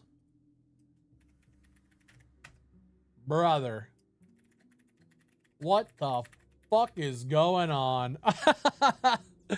Oh, that's not good. Maximum Entertainment held a meeting on June 24th. That is when employees were notified that the U.S. wing of the company would be shut down and everyone would be let go as of July 1st. So, said one former staff member, we had to suffer for poor financial decisions by our leadership. We didn't default on loans, but here we are paying for their fuck-ups. Yeah. And though many layoffs like this usually include some sort of transition assistance, this did not. The 25 plus people who were losing their jobs were left with nothing. Damn. So they're a small, I mean, the U.S. side of things was actually pretty small. 25 plus people. Brutal. So yeah, what does that mean for Project Z? Oh, from the 314 Discord. Okay, Cot Bus. Hold on, let's look here. This was July 27th. We have received a lot of questions since the recent news at Maximum Entertainment. We understand the concern and we appreciate every single one of you who reached out. This project means the world to us and we're not giving up on it. Recent events have impacted us, and while we can't share details at this point, we want you to know that we're just started discussions with Maximum and are working hard to find a solution that allows Project Z to be finished the way it deserves.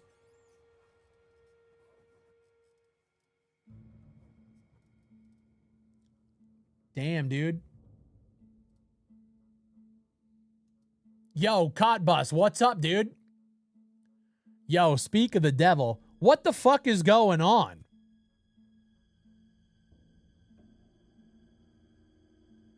I tell you what, let's just do a mini podcast right here. Call me on Discord. Let's talk for the chat. Let me just impromptu interview you right now. We need to know. That's crazy. I didn't even know this happened.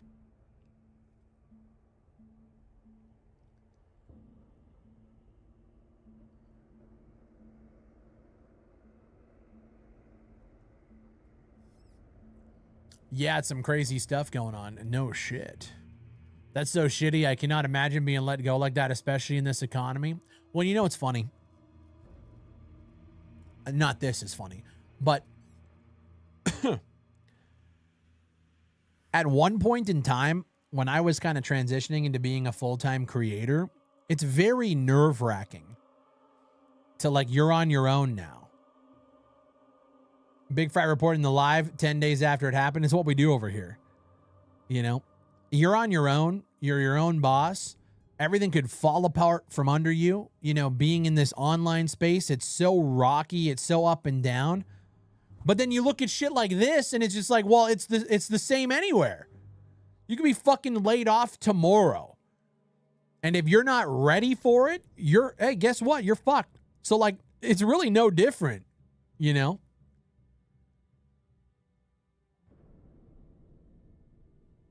The only difference is you're like here, you're kind of at the whim of, you know, algorithms and platforms. But realistically, at the end of the day, it's kind of just all on you to make it happen. But nothing's guaranteed, boys. Nothing is guaranteed. You are not secure anywhere in your job. And if you think you are, you're fucking not. Because in the case of the guys at Maximum Entertainment, those people did nothing wrong, the employees, you know, that we know of. I get being on your own as a creator. I produce music and audio engineering, and I'm back and forth between different contracting. Yeah, it's important to understand, even if you have a contract and fully employed, your employer can just rip that contract up. Dude, absolutely.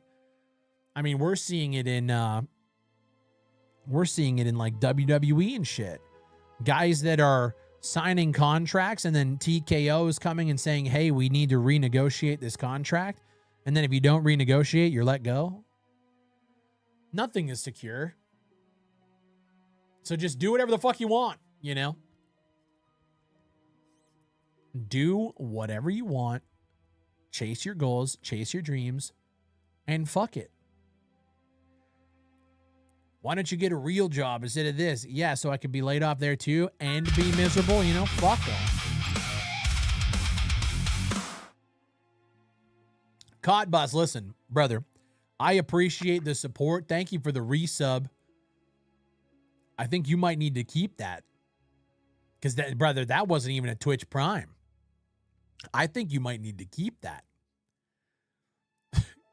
The way things, I mean, I hate to make light of the situation, but I think you might need to keep that.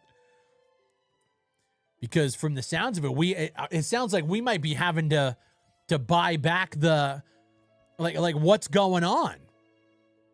Do we gotta buy back the rights from this fucking bankrupt Max? Like, what's happening? Appreciate the resub, dude. Welcome back. I'm glad to see you in the chat. I hope things go well for you, dude. I don't even know what to say. That's fucked, though. To be fair, WWE does need some amount of turnover. Dude, listen, I'm just glad that they got rid of the New Day and then brought back fucking Baron Corbin, you know?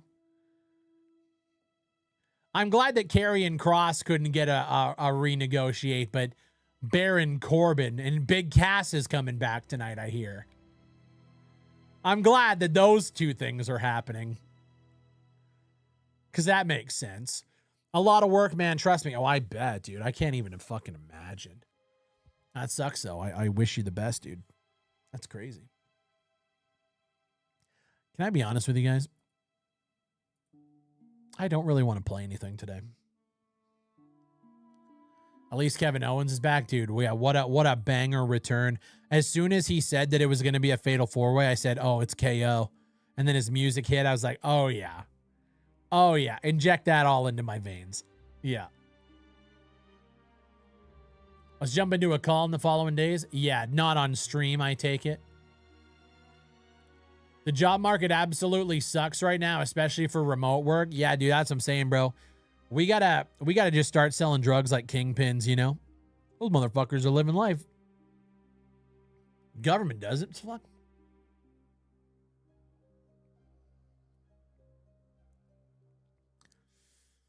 Yeah, Cop Bus, we'll talk. I'm curious to see where you guys are landing right now.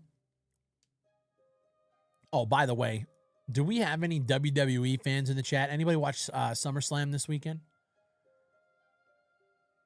That fucking Roman Reigns, Seth Rollins match was fucking awesome. That was awesome. I can send you something which is already public. Yeah, send it to me.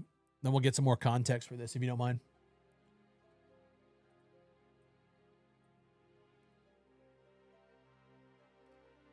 Haven't caught it yet, bro. That night 2 main event was incredible. Thoughts on Ready or Not's upcoming mission editor patch? I didn't know about that. That's cool. What is it with Roman just randomly deciding in the past few years to actually put on bangers? That was a good match. It was a really good match.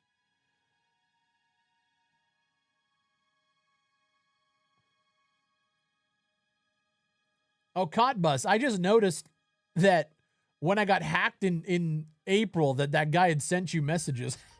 I just noticed that. That's funny. I hope you didn't click on that shit. What's Sergey T-Dub up to these days? He is a like co-founder or something at the Games Fund. I'm so sad about World War III. Yeah. Listen. Don't be. They had multiple chances, you know. At least they finally gave LA Knight a fucking win. Chelsea Green winning. Dude, yeah, great. Bro, Chelsea Green winning. LA Knight pinning Jey Uso clean. That was great.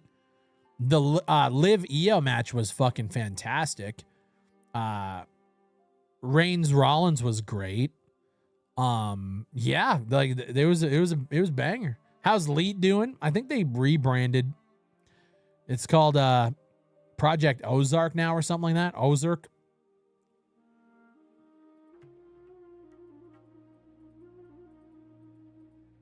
Okay, wait. What did you send me? Media Foundation and NRW funds 16 games with 1.2 euros in first round of 2026. Brain Leg, Studio Inky Fox, Slow Bros, Voodoo Duck, Fantastic Foe, and many more. Wait, did you guys get picked up for this?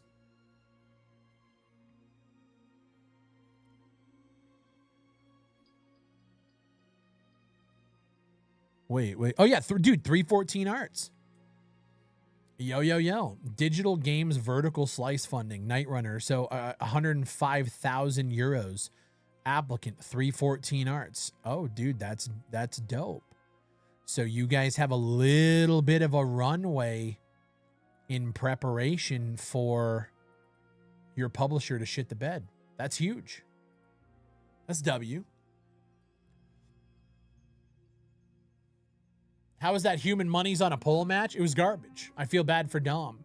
I think Danhausen needs to leave WWE. I'm fucking sick of him. I'm fucking sick of Danhausen.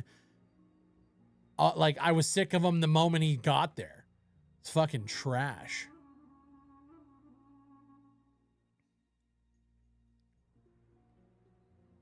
Fry, have you checked in on Reaper Actual? Did that game actually launch? I was going to play it the day it came out, and then they delayed it by like 3 days or something like that. I actually forgot all about that game. Reaper Actual. I forgot all about that game. It's a crypto game, right? John Smedley.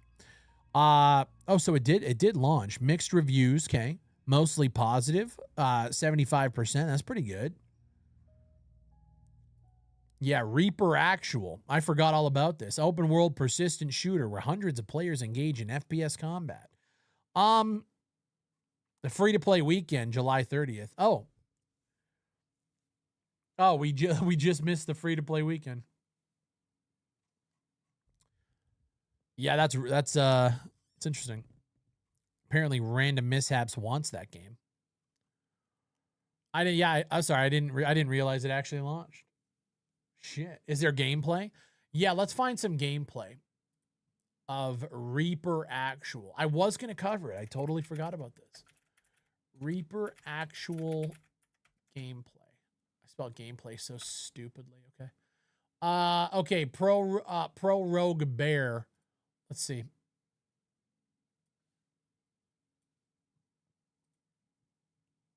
Welcome back, guys. Ben here, and today we're checking out a game called Reaper Actual. Reaper Actual is an open-world persistent shooter where hundreds of players engage in first-person shooter combat against each other and 5 NPC factions on the massive war-torn island of Morova. Level your Reapers, maintain a home base, and complete missions to earn gear and reshape the world. Wait, World War III shutting down? Yeah. 29th of May 2026. It's from Distinct Possibility Studios. They were kind enough to provide me with a key to check this out today.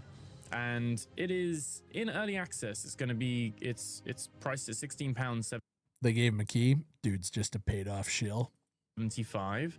There is no demo, so you can't jump in and try this for free, sadly, but obviously you could make use of Steam's 2-hour refund policy window thing.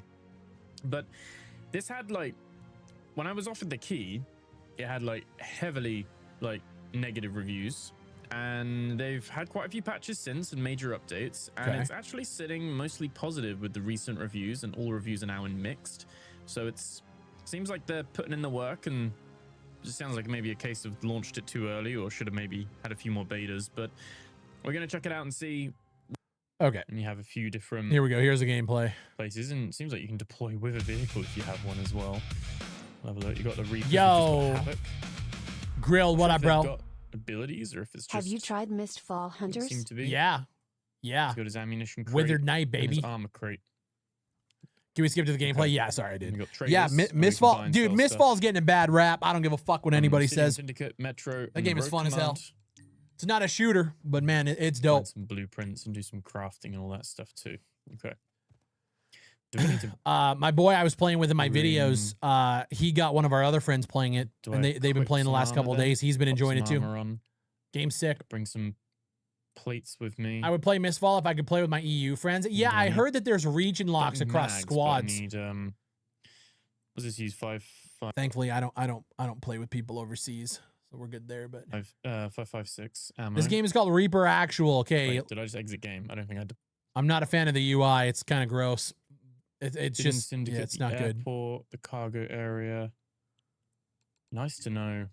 I mean, we're near the airport. You don't, news to me. Let's do this. No, you don't play with me, K-Jack. Engage immediately. Okay, rogue soldiers. Yeah, this UI is dog. Streliti, does that show on the map now? Brother, can we get into, like, can we shoot something? Okay. Mission objective. Okay, so we kind of gotta go. Have you any idea when War Dogs is coming out? No. I'm guessing it's going to be September, but I'm guessing that's what we'll do. Okay, here we go. Okay, annoyingly, I can only resize the chat box on the right hand side. You can't hide them. So, bro, what the fuck? No Q and E either. No Q and E, no lean. Okay. Plate in. There we go.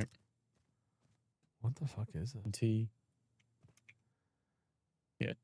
Okay. T's are push to talk. Okay. Kill rogue command soldiers in Streliti 005. More armor. Yeah, brother. Things from. Did this just go in early access in May? Yeah. Z's are other one. Good. G for grenades if we had any. You can do fire mode as well. Okay. Okay. A little bit Call of Duty-ish.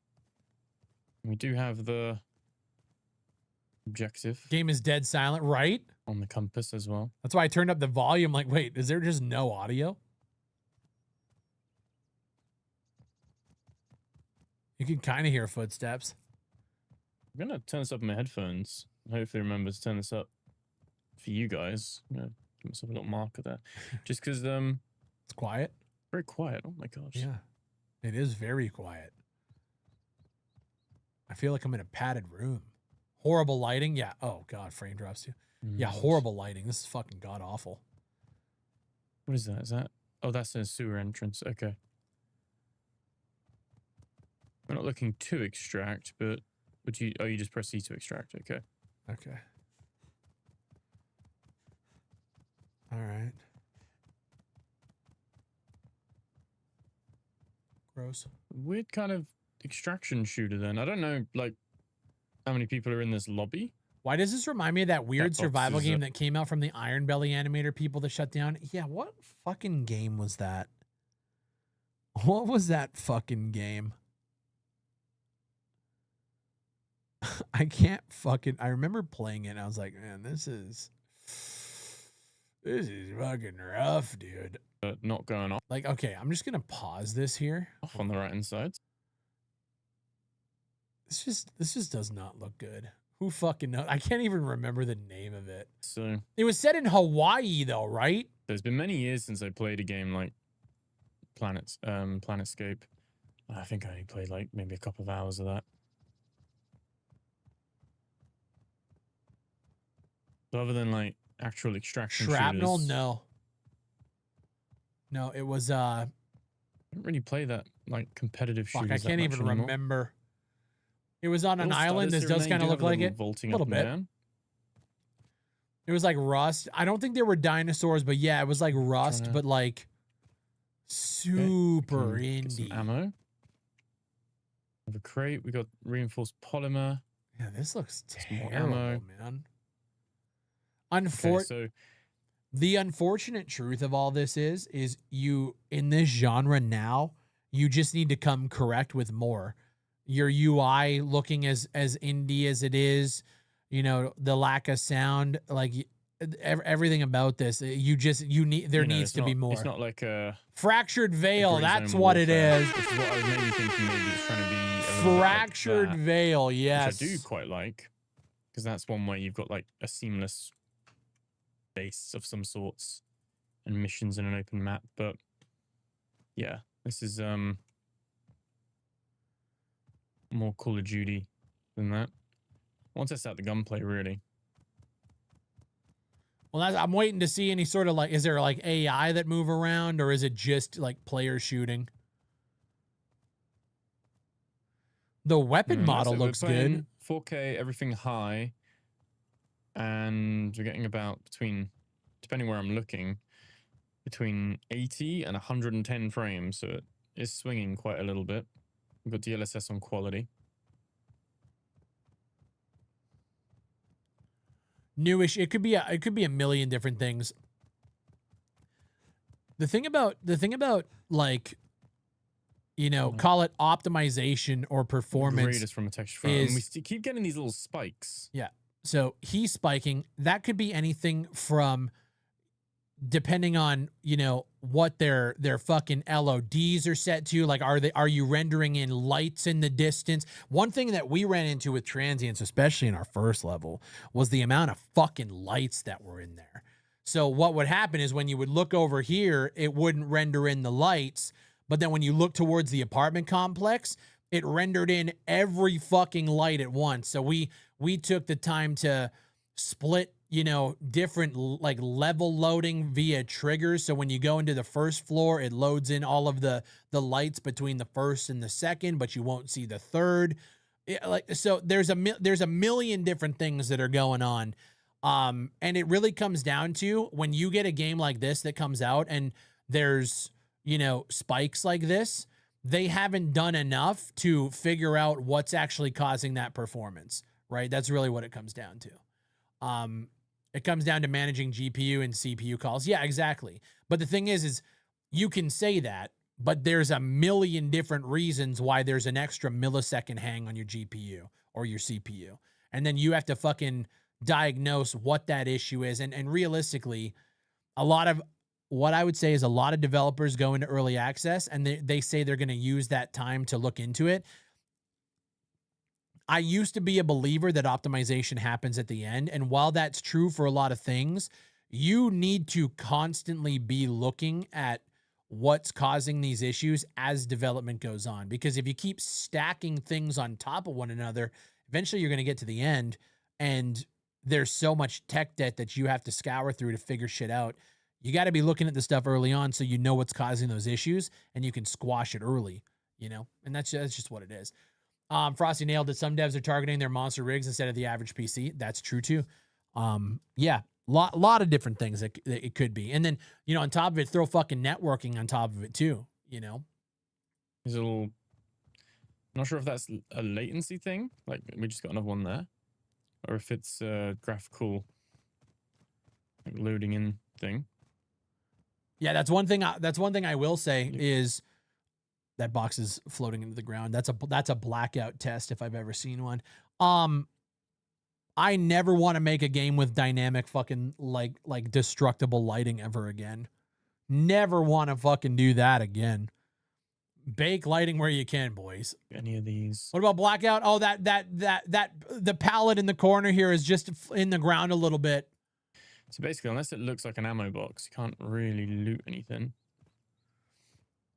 I wish more games released on consoles or had controller support. Another extraction, but we don't own this extraction, I'm guessing. Yeah, a lot of devs don't have the resources to get to own a base at this location. Okay. To get to consoles. So as you progress, you'll be able to unlock other bases, which is pretty cool. Vehicle there. Oh my. What the fuck? God, I don't know what that sound was. That was so much louder than I thought it would be. Jumped so much, I jumped out the truck. Yeah, exactly, Frosty. 100%. Yep. Yo, Prime, what's up, dude? Impressions is that and then on top of it too, you got to remember when you're talking about like optimizing a game for PC, everybody has a different build, right? You and me might have the same motherboard, but you might be on an older BIOS than I am, which might cause issues, right? We might both have 64 gigs of RAM. Yours might be running at a little bit, higher millihertz, and that might change. So like, there's so many different builds that you have to make things work for. That's why, sometimes you'll see Hell Let Loose, right? Hell Let Loose, the last test they did, apparently a bunch of AMD users were having crashing issues, so they got to sort that shit out too. There's just a lot that goes into it, Probably rather boot up Gray Zone Warfare or Arena Breakout, both of which doesn't Gray Zone Warfare. Doesn't Arena Breakout now have a PvE mode as well? I think I remember reading somewhere. Yeah, they do. Going to have one. Yeah, they do. Whereas the floating gun shadow. I don't see why anyone would play this game. Yeah, I'm trying to figure out where Gray Zone Warfare does have where you can extract PvE positivity out of this. I'm confused. But if you're really into your loot and missions and things like that, both of those are going to scratch that itch more, because this is you're just picking up ammo. Shit. Look at me, super stealthy. Like, yeah, where the fuck? Like, what DMZ is this? was a nice. We do first impressions of games on the channel. Like, I get it from an assistance point of view of having the doors light up, but it just makes the game feel cheap in a way. As someone who, if I'm playing these, I'm playing them more because I want a Milsim-esque extraction shooter, Dude, is that literally all this fucking is? Is just him walking around? I wouldn't be able to play this just from how much stuttering. Wait, there's people here. Hold on. Oh. Okay, here's combat. Here we fucking go. We got heat level increasing as well. Okay. Wouldn't be able to play this just from how much stuttering it's doing. Whoa. Yeah, I'll get the fuck out of here. I'm good, bro. Get the fuck out of here. I have seen all I need to see. Get me the fuck out of here, dude. What the actual fuck is that? That shit is Cheeks. Garbage, bro. Get the fuck out of here with that. I saw they promoted on X a discount event. Yeah, the entire game discount, bro. Good chatting with you in stream. Yo, Frosty, talk to you later, man. That video has 15K views. Hey, good for him. That shit looked soulless. Very rarely do I, like, people say the word soulless, they throw that around. That game looks soulless as fuck. Soulless. If this is the shot that you're putting on the Steam page, my goodness, bro. That's crazy. That looks like PUBG Mobile garbage. I think PUBG Mobile has more of a heart than that. That's a game built for crypto bros to tell you that they fucking have a game that they can play and earn crypto in. 4 people playing right now. What are those transients numbers? 4 people playing a multiplayer shooter is crazy work.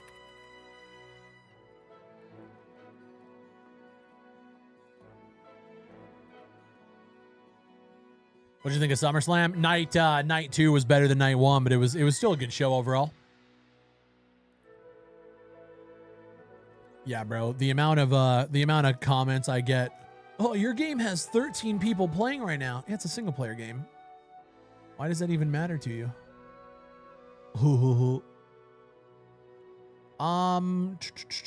What do I want to throw on? You know what? Just because I own this music, I'm going to throw on the Transient soundtrack. Dude, this music gives me chills from, Wrath of the Lich King, baby. Yes, sir. Yeah, I throw on sometimes when I don't want to listen to like generic, like lo-fi, I'll throw on game soundtracks because YouTube doesn't usually clip them for copyright.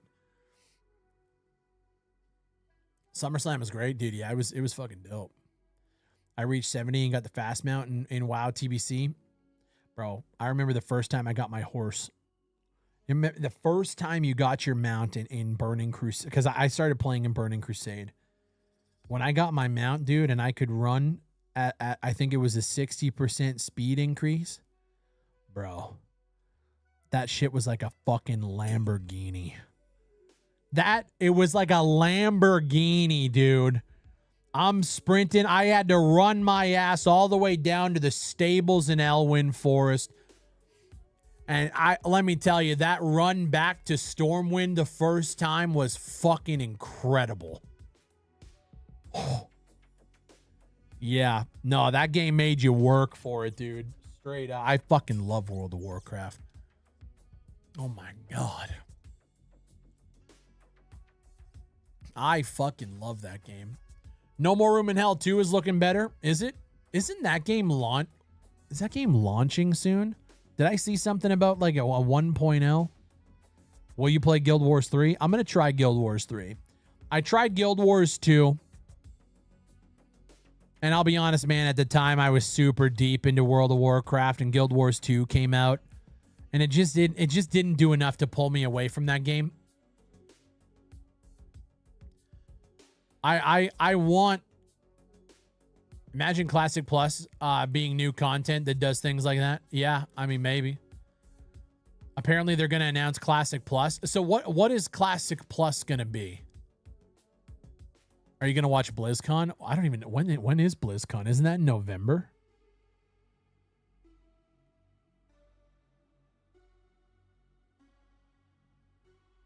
So what's Classic Plus going to be? Because I don't even know what the fuck that's going to be. They're going to expand the Scarlet faction. Oh, interesting. Huh. So is it like a reimagining? I'm telling, bro, EverQuest Legends. Okay, let me look up EverQuest Legends. I keep seeing people mention it. Isn't EverQuest Legends, isn't that just like EverQuest Legends? Like what? Like isn't it just the old game? But like like this would be like EverQuest Classic. Is that kind of what I'm understanding? Warrior, cleric, enchant. Oh, is this Co? Don't have the class. It's agnostic in Freeport. EverQuest Legends. Okay. I never played EverQuest. Wait, did I play Awesome. EverQuest? Let's go. If I did, it wasn't like Like, it wasn't even on, it was a blip on a radar. Would I recommend this game to new players? I mean, I'm in this a huge amount for the nostalgia. Oh my God. Okay, so nostalgia's sake. Dude, what was that game that was supposed to be from Brad McQuaid? Pantheon, right? Pantheon Rise of the Fallen? That game's pretty much dead, right? It's not the new MMO, but it's tons of fun. That's when they're announcing WoW 2. Bro, I would love to see World of Warcraft 2. Okay, hold on. Let me get caught up here. Sorry, my bad. In retail, the Last Titan is Azeroth, and then WoW retail is getting a reset. Wait, what? I'm sorry, what? In retail, the Last Titan is Azeroth, and then WoW retail is getting a reset. Wait, what does that mean? WoW Classic with a whole new content is the hope. So the way of playing Classic, but where content is new, dude, that would be wild. Holy shit. I was super excited for the Metzen return, but ever since we fucked up by calling it Warcraft, I'm way more hesitant. That was a weird one, wasn't it? I tell you what, I really enjoyed going back and playing Burning Crusade. There's something about the Burning Crusade and like classic World of Warcraft that you just can't get today. You just can't do it. And I realize now that the player base has shifted and changed so much that we'll never go back. That's why that's what they're calling WoW 2. They'll release the Black Temple this month, by the way. We'll never go back to like it. I always say like I would love to see like a new World of Warcraft, like a new one, a sequel, but like on an updated engine. But I know that it won't be what I want. Because I fucking love the idea of factions. I love the idea that when I create a character, I have to talk to my friends and see where we're all playing because we have to play that faction. I like when decisions actually mean something. I liked playing World of Warcraft because it was like, if you're going out to like the Red Ridge Mountains, you're taking a flight path. Every decision you make, because it's not like you can just go back really quickly. You fly somewhere, you're in it for 2 minutes of a flight path, and then you land, and then you go into your thing. The questing was more important. Like, everything about the game was just fucking better. Back then, you actually had to converse with people to get into endgame content. Dude, back then, when you were questing by yourself and you were fighting a bunch of fucking mobs, and then there's somebody else that you can see fighting the mobs as well, you go up and say something to them. Hey, you want to get into a group up, and then we can start banging shit out. Like it was social. I miss the social element of games. I can't stand now. People just sit in fucking Discords or they play by themselves. In my opinion, we went through a phase in MMOs where everybody needed to stand on their own. Like there wasn't there's a reason why we don't get Holy Trinity games anymore. Because people don't like talking to people anymore. So you need to be able to do all the content by yourself. Or you get the pussies that like, oh, I work 70 hours a week. But I pay my subscription, so I should be able to experience all the content. Now fuck you.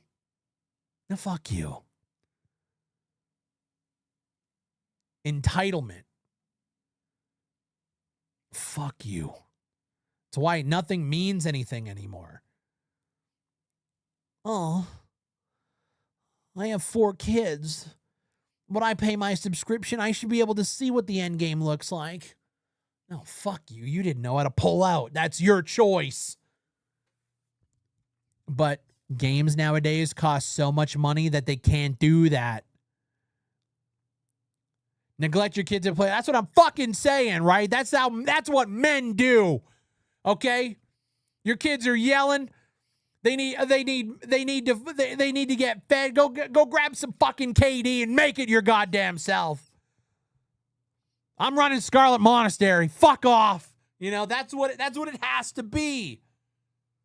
If you want to be the best, you have to play like the best. And that means neglecting your wife and kids, calling into work the next day, telling them to fuck off. It's what we got to do. It's what men were built for. All right? And I miss it.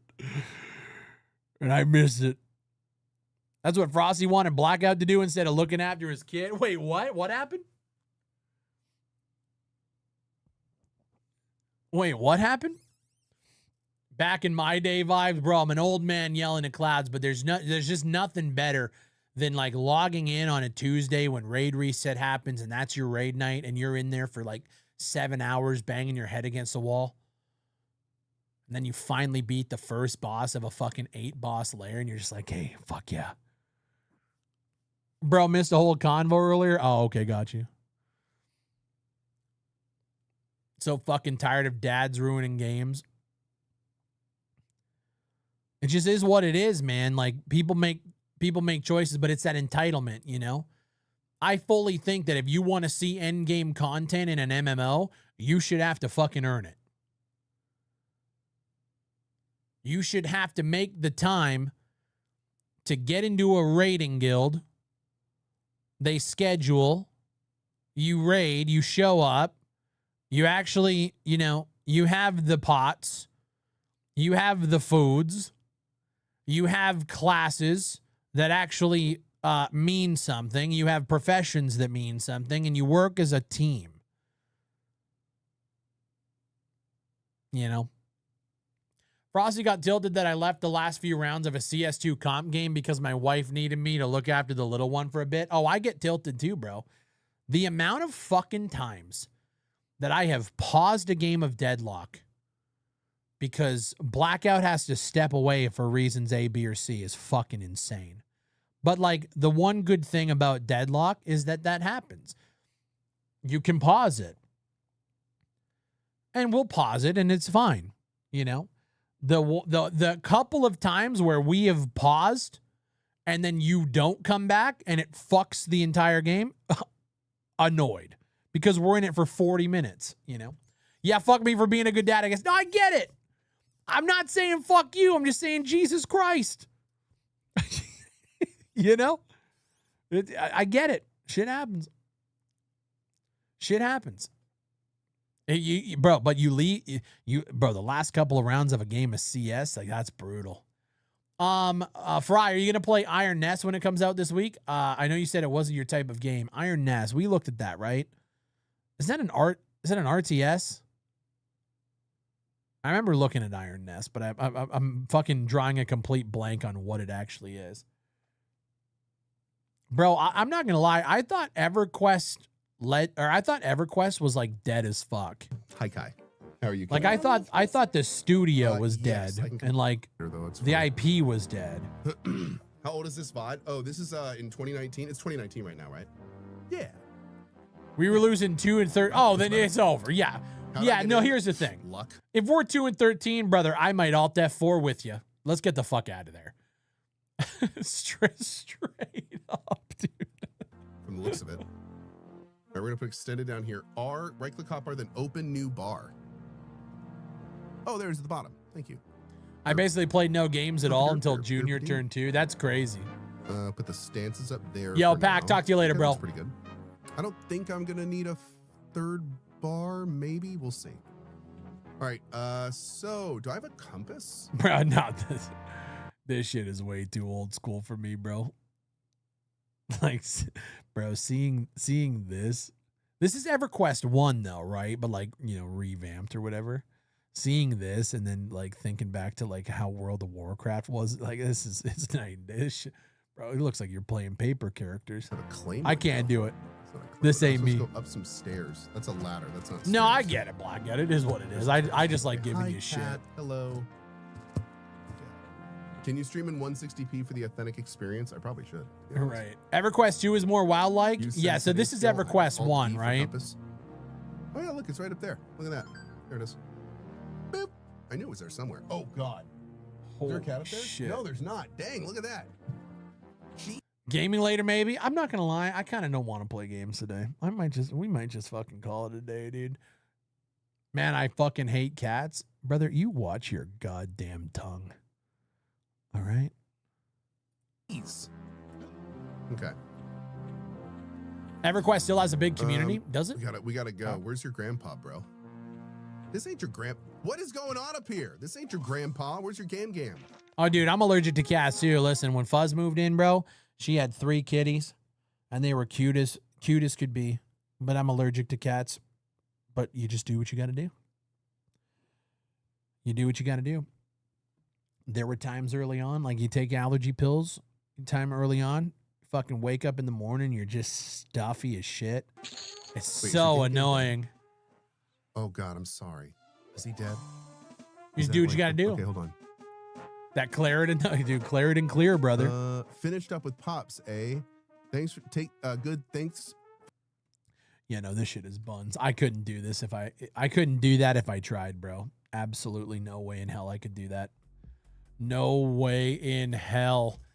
I remember EverQuest 2 looked sick to me, never got a chance to play it. You know, one MMO that I feel just launched at the wrong time in life, and that is WildStar. Is WildStar still on? It's not even on Steam. WildStar. It was made by Carbine, old World of Warcraft developers, and still to this day, I think it's the best World of Warcraft alternative that ever released. But it shut down. Didn't do what it needed to do. Oh, baby. Haven't heard this song in a while. All right, guys. I think I'm going to call it there.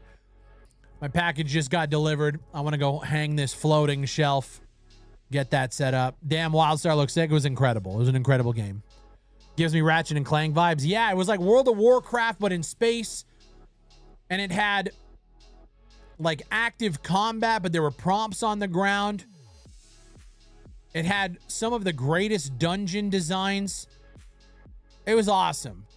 Nice shirt, by the way. Thank you so much, guys. You can get this at bigfryshop.com. Nice little AI, the Invasion Tour 2025. We got to get the 2026 version up. Guys, I'm out this motherfucker. Y'all have a good day. I'll be back later this week.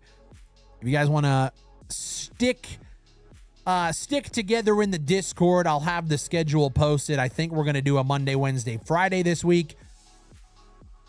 Friday, we're going to do ATS, I think, just send off right. And then we're actually, I might, it depends. You know what? Here's what I will say. Hey, hold on. Come back here. It might be tentative because we don't know when the War Dogs Alpha actually starts on Friday. If it starts at any time in the afternoon, I ain't going to be here. I'm not going to be here. I'm going to be playing War Dogs pretty much all weekend. Okay? I'm sure you can understand. I'll see you guys later. I'll see you guys on Wednesday. How does that sound?